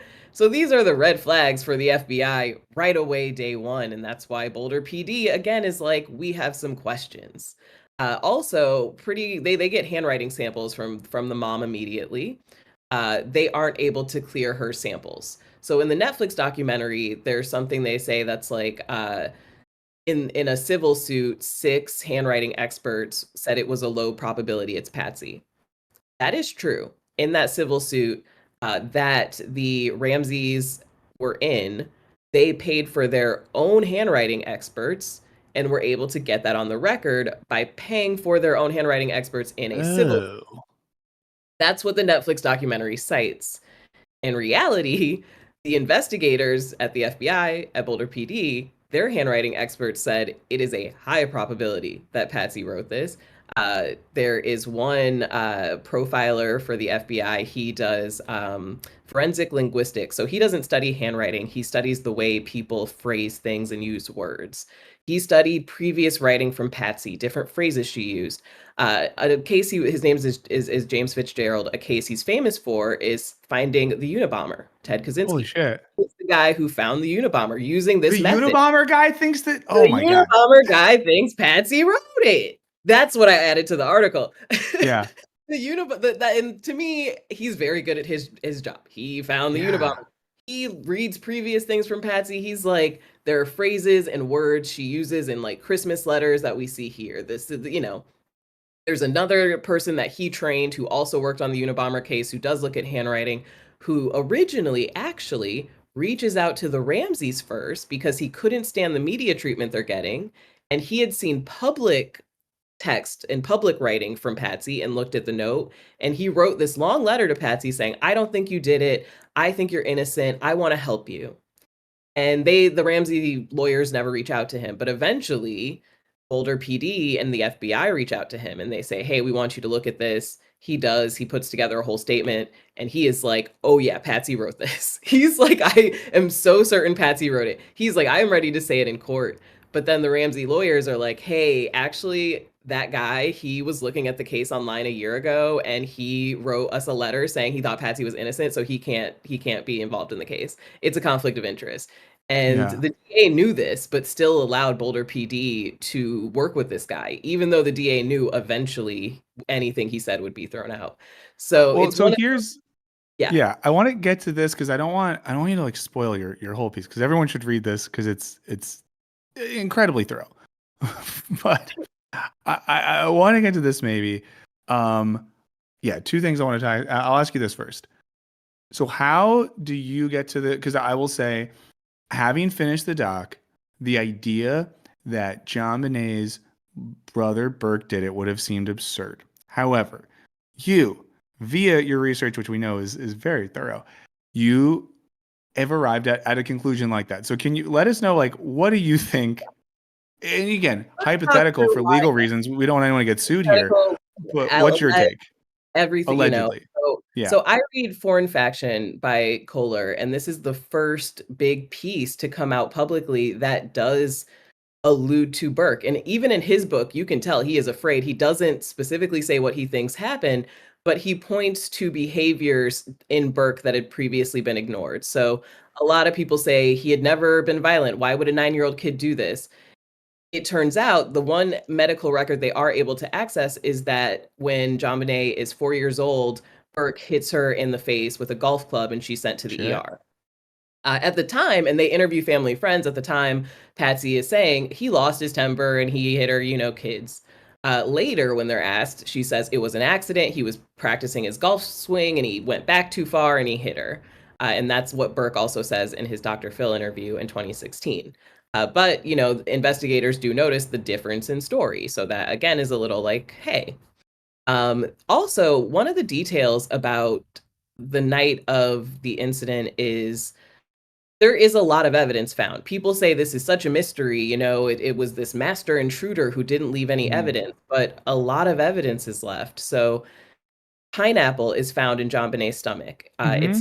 It's barely digested, so they know. And this doesn't come up in the Netflix thing at all. This isn't mentioned in the Netflix documentary at all. Because if you hear this, if you know that she ate pineapple just a bit before she died, what intruder is feeding her pineapple? It throws any, but it's not mentioned. But this is an absolute certainty. They know pineapple is partially undigested in her stomach. They know she had to have probably eaten it an hour before she died. That's a clear sign. And they know that it's pineapple from in the home because on the dining room table, they find a bowl of pineapple. It matches the pineapple in her stomach. The only fingerprints on that bowl are from Patsy, the mom, and Burke, the brother. And there's also a cup next to it. Yeah. The only fingerprints on that come from the mom. The Netflix documentary does not mention this at all.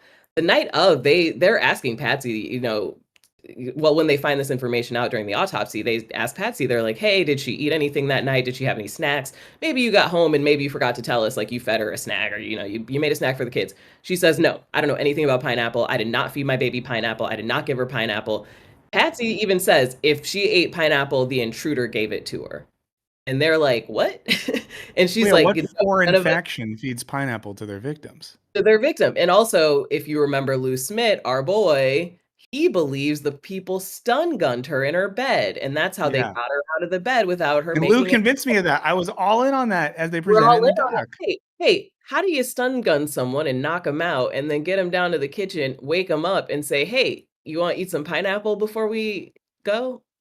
Just want to wait. I got you knocked out from the stun gun, but I just was wondering if you wanted to eat some. That doesn't make any sense. So the Netflix documentary doesn't mention the pineapple, but it is a fact that cannot be denied. It has to be explained.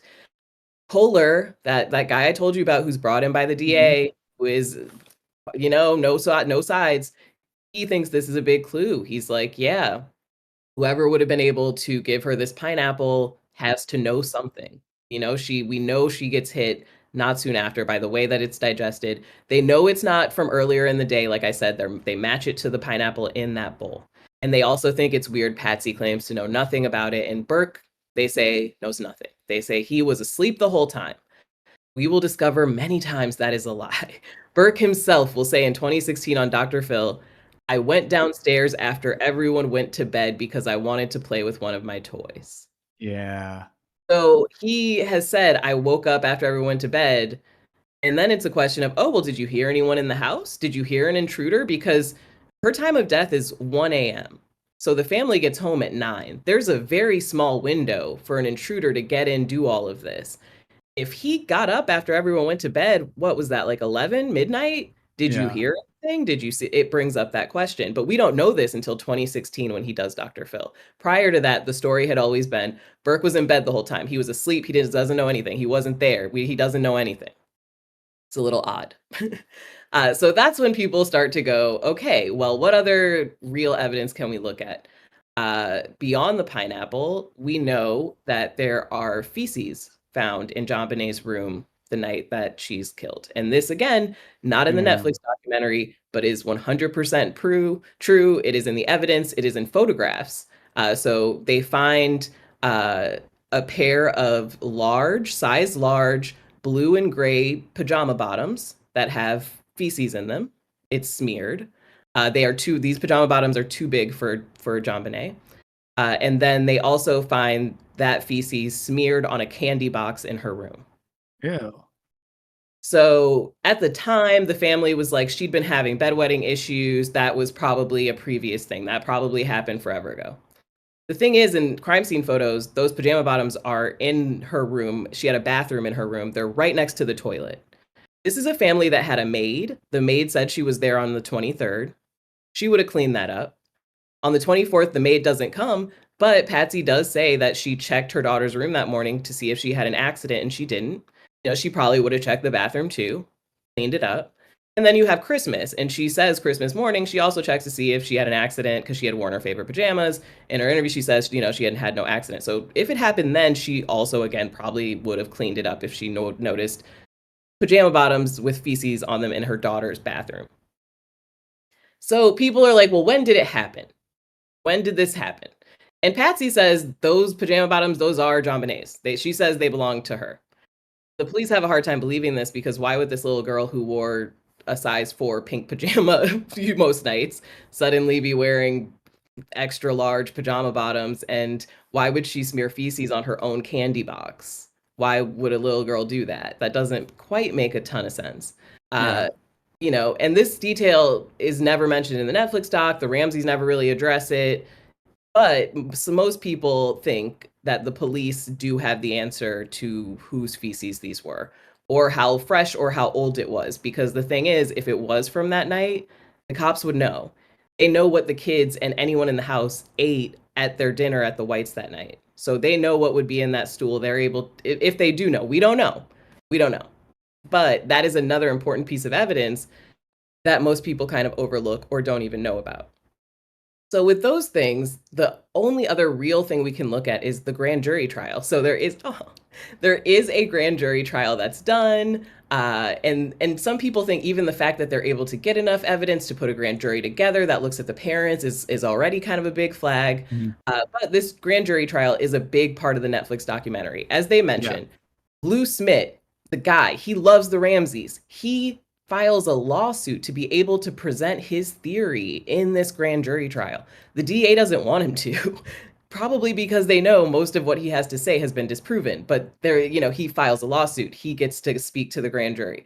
They hear from John Douglas, who is another Ramsey person at the FBI, who says, no, the family couldn't have. He also doesn't look at any evidence. He just interviewed the parents. But he says this was a lone pedophile. He also gets to speak for the grand jury. And, the Ramseys lawyers get to present their case.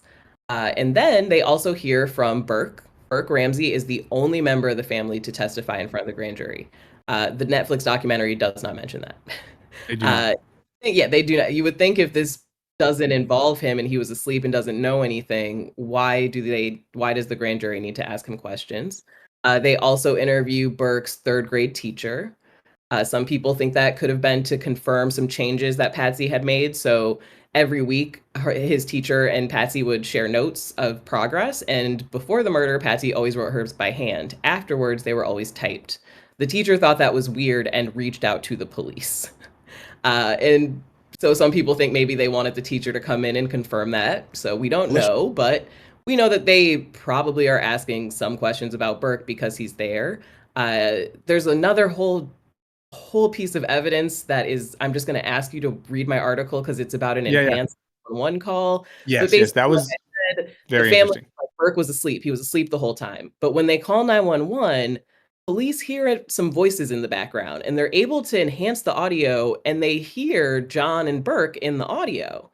And so in this grand jury, we know they ask him about it. They say, we know because in 2016, he files a lawsuit against CBS because they put out a documentary claiming it could be him. And in the lawsuit, it comes out that in that grand jury trial, he said, yes, it does sound like my voice on the tape.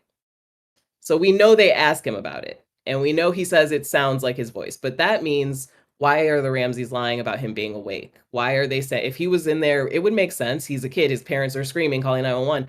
Why say, no, he was in his room and he never left. He was asleep. He never woke up. That doesn't make a lot of sense. So with all of that evidence, we know the grand jury heard about those things. We know they hear about the pineapple. We know they hear about all that. And they come back with 4 charges. The Netflix documentary makes it sound like they come back with 2 charges, doesn't it? Yeah. Just 2 child abuse charges? Yeah. That's what it makes it sound like? Okay, so they come back with 2 child abuse charges. They also, and also this is a grand jury, so they aren't charges necessarily. This is a true bill. This is what the grand jury thinks the DA should charge. The second true bill is for rendering assistance to someone who has committed murder in the first degree of a child. So they have rendered assistance to someone. Language there. Yeah, they have rendered assistance to someone who committed first-degree murder. So the grand jury believes first-degree murder of a child has occurred. But Patsy and John, neither of them are charged with first-degree murder of a child. So if they were assisting each other, one of them would be charged with that, right? Or both of them would be charged with it. But if they were assisting someone who couldn't be charged, we wouldn't see a charge for that. Well, who couldn't be charged for that? In the state of Colorado, if you're under 10 years old, you cannot be charged for a crime. Oh, shit. He was dying. So if he were the person that they were rendering assistance to, there would be nothing the grand jury could do about that. And without that central charge, it would be really hard to put charges on the parents because they could say, well, who were we assisting? You don't know. There could have been a third person. It could have been her. It could have been him. It could have been our son. You don't know. You can't charge it. And the DA knew that. So that's why even though the grand jury says they rendered assistance and they committed child abuse by not getting her help, they can't do anything. And the DA says, I understand what you've said here, but I'm not pressing charges. And so he just puts a statement out saying we're not moving forward with charges. And the Ramseys say, see, we were cleared. We were cleared. We were indicted because the grand jury papers are sealed. And in fact, the DA says these papers will never be released. And so for 13 years, the Ramseys say, see, there was a grand jury that cleared us. They didn't press charges. That grand jury cleared us. And then 13 years later, Charles Brennan, a writer for the Daily Camera in Boulder, files a Freedom of Information Act request. You see, at that time, the Ramseys had started doing more media. And he said, it's kind of a matter of public interest what that grand jury said, because he had heard rumors that the grand jury did want a true bill and did want charges, but he couldn't prove it. So he files this request. There's a long lawsuit. Eventually, the judge at one point says, I'm putting all of it out. I'm putting all 18 pages of this grand jury doc out. Everyone can see. I want people to see what the grand jury signed. Later, he changes his mind and says, I'm only going to put out the first 4 pages. The rest would be just too much of a public scene. It would just be too much. So he puts out the first 4 pages, and this is the first time anyone knows that the grand jury did want to charge them with child abuse and rendering assistance. Nope, for 13 years, they've been saying the grand jury cleared us. They knew that wasn't true. Their lawyers saw the paper. They knew, but they assumed it would be sealed forever and no one would ever know. It's not until then that the actual truth comes out that, hey, there were charges. And Netflix tries to lighten that, tries to make it seem like it's just the 2 charges and tries to make it seem unclear, like, oh, well, maybe because her body was there so long after the intruder and they could have found her and given her help. That's what the child abuse was. No, it's child abuse and rendering assistance. So the grand jury either thinks the Ramseys were working with this intruder and helping him to cover it up. And then why wouldn't they tell the DA to keep looking for that intruder? Why wouldn't the Ramseys name that intruder? Or they think it's someone who can't be charged. That's what people basically think that means when the grand jury thing comes out. And so that is what leads to the CBS documentary in 2016 that to Burke. It is that information from the grand jury. This isn't psychos on the internet who are like, I think the brother did it. No, it's people looking at the grand jury papers that are finally released and going, well, this points to maybe a third person. Even legal experts weigh in on the case and are like, yeah, it kind of points to a third person. And it seems they think the parents are involved. Yeah. It's either an intruder that the parents are working with, and in that case, why not just pin it on that intruder completely, or it's someone else. So that's how people come around to Burke did it. And they make a documentary that's very convincing, and the Ramseys try to sue over it. They do settle out of court. CBS pays the settlement, but never takes the documentary down. They don't issue an apology, but they do settle. But we do get, again, the additional grand jury notes that Burke did say it was his voice on the 911 call. So, yeah. So now, all of these years later, we see that the Ramseys lied for all these years about being cleared. People basically were back to, yeah, the family was involved and Burke did it. And every so often, a new documentary, the family will come out and say, the anniversary, we're going to do this. And they put out the same stuff that they've been saying about an intruder that's been debunked. They don't come out and talk about pineapple. They don't come out and talk about the facts of the case. They come out and talk about the things Lou Smith said that aren't true. They come out and talk about, we know it wasn't Patsy in bedwetting because her bed was dry. That's not true. They come out and talk about a stun gun. We know she wasn't stun gunned. They tested every stun gun on the market. Only one somewhat came close to her injuries. They go talk to that company, Air Taser. Air Taser goes, in the history of our company, our tasers have never caused marks like that. And they're also like, and also a girl would scream if it was getting tasered, especially if it happened twice, because she's tasered, they believe, on the neck and the back. So they know there's no stun gun, but Lou Smith keeps saying it. And every so often, the family will come out and be like, remember what Lou Smith said about that stun gun? And the public will be like, well, I heard there was a stun gun. And it's like, well, no, so many people have shown that it wasn't that. And it was the train tracks. The train tracks were a perfect match to the injuries. And there's a photo, and the police are able to prove this. They recreate it. But the Ramseys don't come out and say that. They don't come out and go, so is your say? thought here that, like, what they're doing, because having watched, the recent one, I watched the 2016 A&E thing, very similar, both have exclusive interviews with John, the father. Yes. Is your sense then that, like, their willingness to participate in things like this is just they're sort of like about every 8 to 10 years, they want to put something out in the public consciousness to make sure that we remember that they didn't do it? Yeah, basically. And they're this very rich family that still has a PR firm, has worked with a PR firm all of these years. They have the money. They can go to these places, work with directors and say, hey, we give you exclusive access to the family. You can talk to John. You can talk to John Andrew, the older half-brother of JonBenet, who lived in Atlanta at the time. We'll give you these exclusive interviews. But you also kind of have to listen to our evidence or pay attention to our side of the evidence. So I think one of the biggest things and most glaring issues with this documentary is that if you walk away from it, you go, it must be an intruder. What they need is more DNA. And most likely, the documentary spends a lot of time on this one guy convincing you it is probably John Mark Carr. The documentary spends like 30 minutes on this John Mark Carr guy. And then they go to the DNA and they go, well, we just need a better DNA profile. And if we had a better profile, it would probably match someone like John Mark Carr. That's kind of what they allude to at the end, is if the DNA was better, we know it would match someone like Carr. Well, the thing is, Boulder PD, the FBI, and the DA all cleared Carr in 2008. Not just because of DNA, but because he was in a completely different state at the time of the in Georgia, right? In Georgia, pictures with his family. It was Christmas Day, so they're able to easily be like, no. Does Netflix mention that? No. Instead, Netflix focuses on the fact that John Mark Carr knew stuff the public didn't. This isn't true. His accounting of the murder just includes public details and is also the wrong order of death as determined by a medical examiner. So the police already are like, that's not right. That doesn't match the evidence that we have. Mary Lacey, the DA at the time, she didn't really know the case. She didn't really care about that. She said, bring him in from Thailand. We're extraditing him. I want a DNA test. And everyone was like, if you're going to do that, it better be the guy. And they bring in, and the chief of police, Mark Beckner, says within 18 hours, we absolutely knew he wasn't the guy because he wasn't there. He didn't know anything about the case. He didn't know any details that the killer would only know. We knew it wasn't him.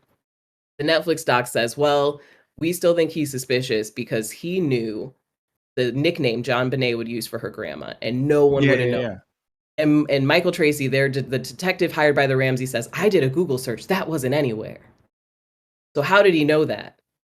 Well, I think you remember a while ago I told you the Ramsey family started a website before they even did their sit down with police. Yeah. And on that website, they would put out information about the case. They would put out the ransom note. They would put out just a bunch of information. They also would put out notes and messages from the family. They'd be like, thank you so much for praying for us, from the family, blah, blah, blah. A lot of pedophiles and creepy people who were into this case would visit that site all the time. They would put, we want to thank you, this new lead has come out, and sign it with the family. People think it's absolutely possible the grandma signed one of those letters with the nickname. They also put up drawings JonBenet had done. It's possible the name was in that. They put up personal cards. It's possible the name is in that. They shared so much personal information online. It is very difficult to say he didn't know that nickname. People also know he had been a creep who went to pageants.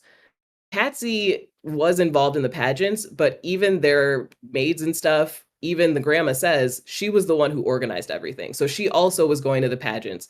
It's possible he heard JonBenet call her that at one of the pageants. People in the pageant circle were like, oh, we all know that she called her that. Yeah. We were around. We heard her say that. So we all know it.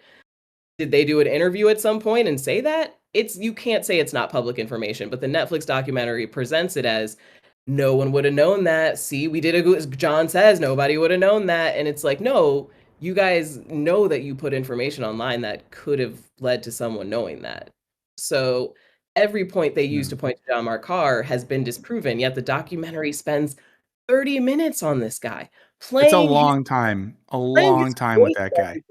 Which basically are his sick pedo fantasies, because they know it's incorrect. They know that isn't what happened. Which feels even more like offensive and kind of gross that they spend that much. Because that was the part, again, not to pull the as a father of a daughter, but it was really fucking gross to listen to the stuff that this guy said. It was like truly some of the most disturbed shit I've ever heard. It was so disturbing. And, the guy's like, I had to sit away and I couldn't listen.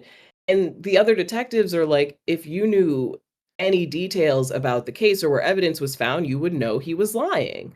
Like, he says that he choked her in the wine cellar, but they know that's not true because they do know where the urine stain is, where that happened. Yeah. So they know he's lying about that. He says that he chokes her and then he hits her in the head. They know that's not true because they know the head injury came first. She continued to bleed and she doesn't stop bleeding until she is choked. So they know he doesn't. So when they see Michael Tracy say that, they're like, well, if you knew the case, you could have just hung up on him immediately because you would have known he was lying. But the Ramseys, this documentary, they continue to push those audio tapes. They continue to push his name. They continue to go, well, if we had better DNA or more DNA, it would probably match him. And the reason it doesn't is also probably because the police contaminated the scene so much. So it's their fault. That's a whole other thing that you will have to read about in the article because the So here's a question. Yeah, I have a question for you, actually. As someone who obviously knows a lot about this, but someone who, writes about and podcasts about and talks about TV in general, there's a few people earlier on we were talking in our chat who kind of had this question that was more or less like, oh, having watched that and now learning this, it makes me wonder how much of this sort of current wave of especially true crime documentary stuff is just completely full of shit or wildly editorialized towards one angle to create the biggest response on social media, blah, blah, blah. So I'm kind of curious to someone who I know watches a lot of stuff and thinks about TV.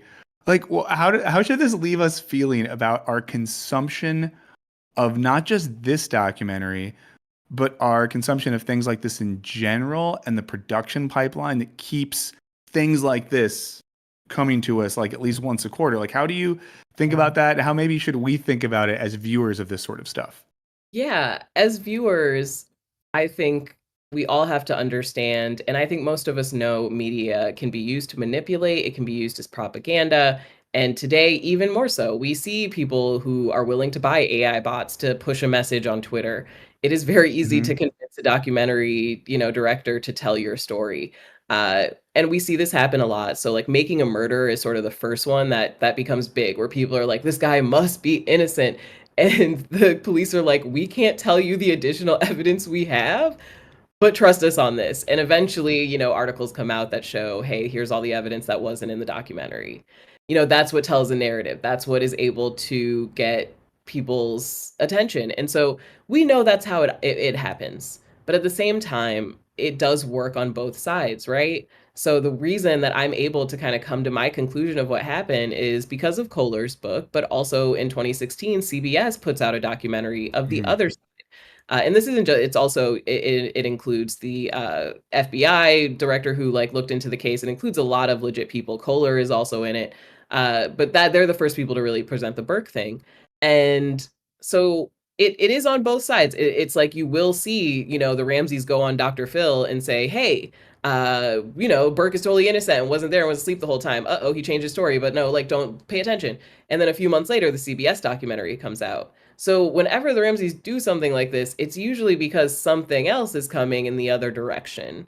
So, are they doing this Netflix documentary to get ahead of something? Mhm. Uh, and as viewers, that is kind of how you have to look at the landscape. And I think we all know whenever anything happens, we know there's going to be like 5 documentaries about it, right? Mhm. I think a recent, and I have a feature about this on my newsletter, Deep Trouble. It's called Dueling Docs. So when that happens, I will watch both versions of a documentary Yeah. and say, what does one say? What does the other say? And sadly, as a viewer, that is kind of what you have to do. So I still Yeah. say to people, watch the Netflix doc, but also watch this. Mhm. You gotta watch a lot of time watching all of these things because it's easy to say, well, I think the Netflix one is definitive, and it's not. I think the Sarah Lawrence cult, if you're Mhm. familiar with the case, Yeah, watch that. so there was a Peacock documentary and a Hulu documentary that came out within a month of each other. And the first one was only able to really work from the side of the people accused, the people involved in the cult. The second one was able to actually interview like victims who had left earlier and had survived, but had finished like their investigation with police and could finally talk. And so you can see from just who they're able to interview, you know, start to ask yourself, is it suspicious that they're interviewing people who might have a motive? You Mhm. know, the Netflix documentary, okay, they get this exclusive with the family, but does the family have a motive for offering that might change the story?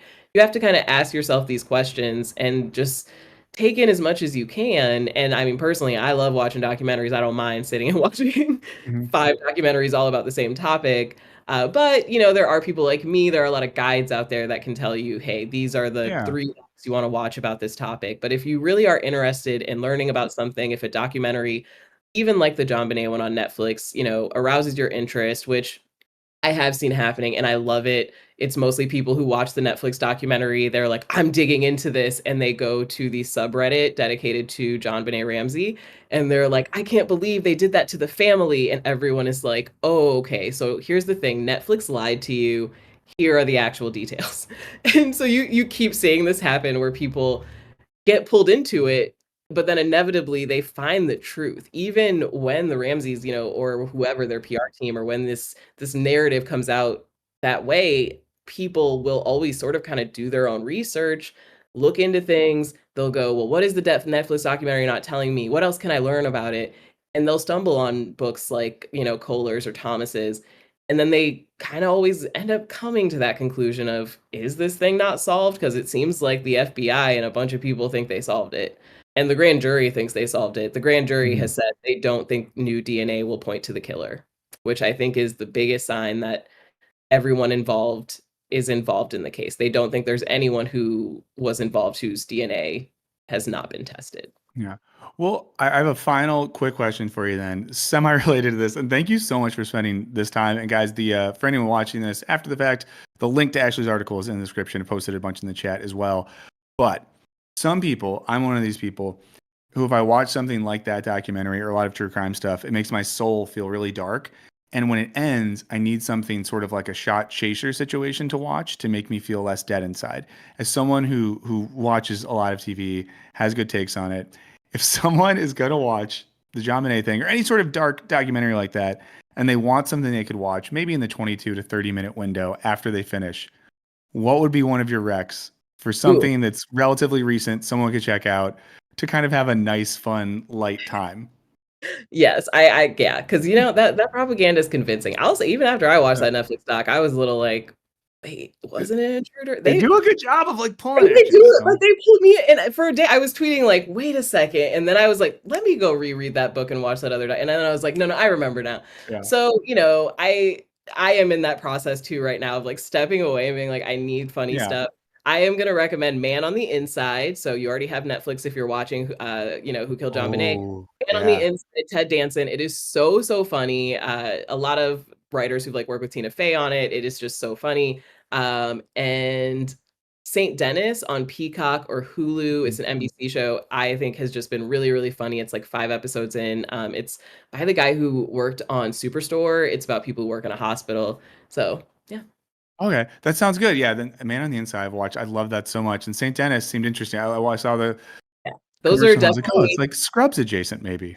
Yeah. It's those are a lot better. And Shrinking is also a new season on right now, and that's always a good time heartwarmer that'll make you laugh.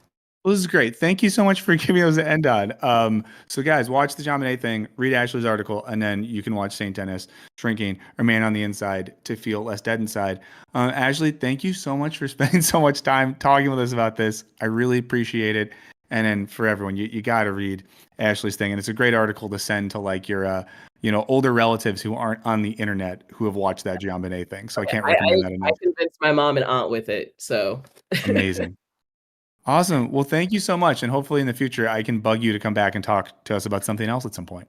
Anytime. Thank you so much. Awesome. Thanks, Ashley. Have a good one. Bye. Okay, everyone. That was Ashley Ray talking to us about the JonBenet Ramsey documentary over on Netflix. But yeah, again, I'm going to post the article one last time in the chat. Also, you can follow Ashley on Twitter.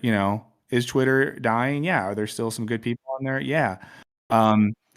Guys, so we're going to wrap up in a second. Let's do one thing really quick, which feels like a nod to the history of this show, which would be to quickly dive into a Harris hole. Now, this is because Johnny Harris put out a video today that was called The Future of This Channel. And listen. He put out a video on Atlantis while I was not here. That frustrates me. Prick. I know you did. Yeah, what a fucking prick. But and we all know that when a YouTube video says something like things are changing the future of this channel, we did this a few weeks ago with Wisecrack 2. We are guilty of this. I'll admit it. He admit it. But we just got to know what Harris is saying. I did set this at 1.25 because we got to wrap up soon. But let's do a little Harris hole dive together. Reminder as well, guys, while you're here, here, I'll show you something. Speaking of yes, please, want to see some art? I'm going to do a corny dad thing. This is some art, my daughter did on a yes, please thing. It's one of their zines. I did let her draw on it. Hopefully that's not bad. But Yes Please is our official coffee partner, an LA-based coffee roaster. They have the same amount of full-time employees that Wisecrack does, aka not a lot. And they make very delicious coffee that I like very much. You get 20% off with code Wisecrack. We're really behind on the coffee contest. Henry left and everything fucking fell apart. We're going to pick a new winner soon. I'll say that you have the final window this week to do submissions for our second round. Hit us up at wisecracklive666@gmail.com. Let us know how you like your coffee. It could be a poem, a song, one really well-crafted sentence, a short animation, a video. The entries have all been awesome. It's very hard to pick a winner. It's like picking which child you love. But last chance on that. Let's watch a little Harris and we'll get moving. Is it good am I good to click play, Henry? Yes. Hey, look I at just us. launched something really big. It's live right now today, and I want to tell you about it. First, I want to explain why. For the last 4 years, we've brought you stories from around the world. These stories have led us to Switzerland, where I got to sleep in bunkers, or Japan, where I got to train with the army. I've been able to source old maps of Atlantis and decode classified documents. And of course, I got the unique opportunity to spend months investigating McDonald's ice cream machines and why they're always broken. This channel has grown quickly, thanks mostly to this immensely talented team that I get to work with, and my partner Iz, who leads that team. And of course, all of you who show up week after week looking to learn something new and to discuss and push us to be better through critique and dialogue. And yes, we will continue to change thumbnails as we see fit.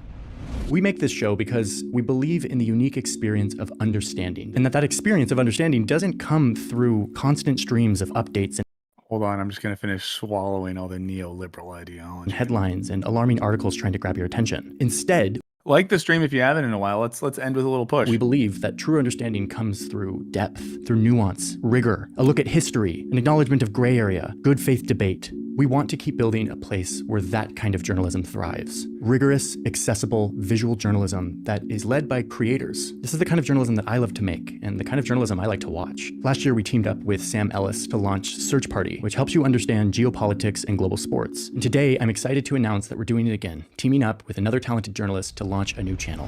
This is where you guys learn that Henry actually is starting a new channel with Johnny Harris. This is how we reveal it. I'm gonna need some help to explain this.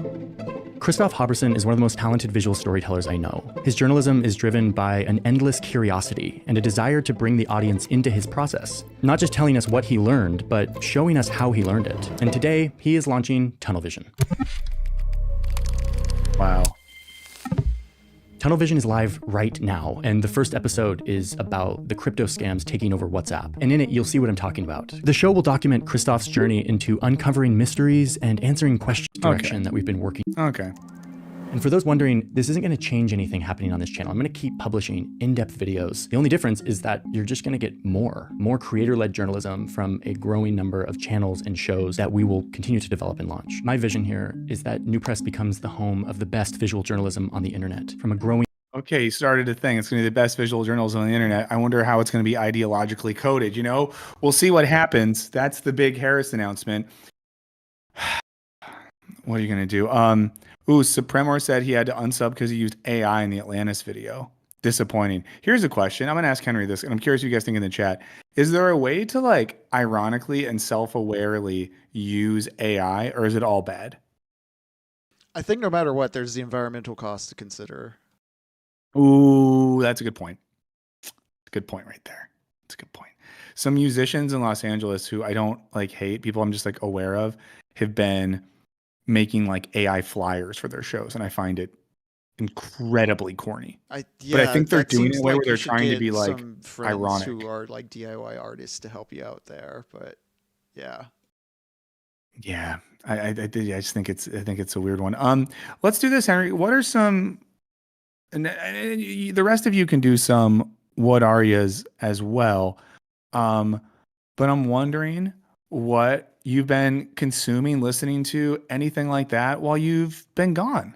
I was very busy data wrangling, but I did take some time to see Juror Number 2, the new Clint Eastwood movie, which I think has some pretty interesting philosophical questions it's raising about the place of the nuclear family and its use as a justification and rationalization for the way people live in American society. And I've been playing Armored Core 6, but aside from that, I've been doing a lot of editing work lately, so been kind of plugged into the machine. And then how was your Thanksgiving? Oh, Thanksgiving was wonderful. I had a good lunch with my roommates. We had all the traditional turkey and green beans and mac and cheese and fixins. Lovely. And then I took dessert over to Lux's and had a Friendsgiving dinner over there with Lux and a few other local friends. How was your Thanksgiving, Michael? Henry and Lux, you know, it's pretty solid. I was with my in-laws in Michigan. Like I said before, the funniest part of it was my aunt-in-law, my lawful aunt, who made the meal, took like an edible during or right before, and then got like you know, parent high. So you ever like seen like a parent do an edible and you think like it's not gonna be a big deal, and they just go to like the moon and back? So that was, you know, that happened. But, you know, nice things about it were there was some snow there. So my kid got to see snow for the first time. That was pretty cool. You know, did some good walking outside. I was near Lake Michigan, and my favorite weather in the world, guys, just so everyone knows now, is sunny and cold. And I got to take a nice walk one day alongside Lake Michigan, and it was like 25 degrees and sunny. And I was the happiest boy in the land. So it was solid. And then got to hang out in Chicago with some friends and relatives after the fact before heading home. So, you know, solid. It's a solid time. And guys, let's see. So we just so everyone knows what's coming out down the pike. Tomorrow on Wisecrack 2, there's a new video coming out on the movie The Substance. I'm just gonna say it. Watching that movie made me feel bad. And this is the real spicy take, guys. I kind of hated the movie, but talking to my colleague Amanda Shirker, talking to Lux a little bit, talking to Austin Hayden Smith from Show Me the Meaning, kind of got me convinced that there was like a take there. So that's one of the takes we explore. The way I would put it, that's kind of vague, is that it's a movie that like doesn't have an unconscious, or presents a world without an unconscious. So that's coming out. Yeah, it's hiding no deeper meaning. Yes, and I think as soon as I realized that, I was like, okay, now I'm slightly interested. So that comes out tomorrow over on Wisecrack 2. Friday, we have a video about pet ownership, believe it or not, coming out on the main channel. We'll be back Monday. We'll be streaming Monday. And then, we'll have to talk about the stream schedule for next week. But I think we'll do next week. We'll have a Monday stream. We'll have Wednesday. And then Friday, guys, holiday mega stream. We will be broadcasting for almost 12 hours, basically all day on Friday the 13th. Let's do it. I have some emails for this. I'm going to go back and look through them. If you are in the Los Angeles area and you maybe want to come hang out in the studio during that stream, let me know. Email me at wisecracklive666@gmail.com. Not to be weird, maybe throw on like your IG or LinkedIn profile so I know that you're not coming to disembowel me. But, we're going to do that. I'm going to see if there's a way that we can make it work to have people in the studio where I don't get in trouble or like legal stuff doesn't happen. So if it doesn't work out, I'm sorry. But we're going to try to make it work. We have some fun stuff coming up on that show. I'll tease it more next week.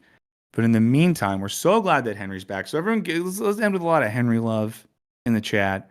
We missed you very much. And I even had this talk with Lux, one of the streams. Henry, there was some stuff going on. Technically, we were struggling. And I said to producer, I said to producer Olivia that day, I was like, you know what? Not that I didn't already appreciate the hell out of Henry, but that made me appreciate all the work you do even more. So thank you so much there. User 50 says, are you being sarcastic? I'm not. I do not think, and this is my take, this is not the take of the Wisecrack team. I do not think that substance has a deep meaning. I think it has a very blatant, apparent meaning that they hit you over the head with and that they set on fire so that you really see it. I do not think there is a deep meaning to that movie. And I think that in my most positive or charitable reading, that is the point.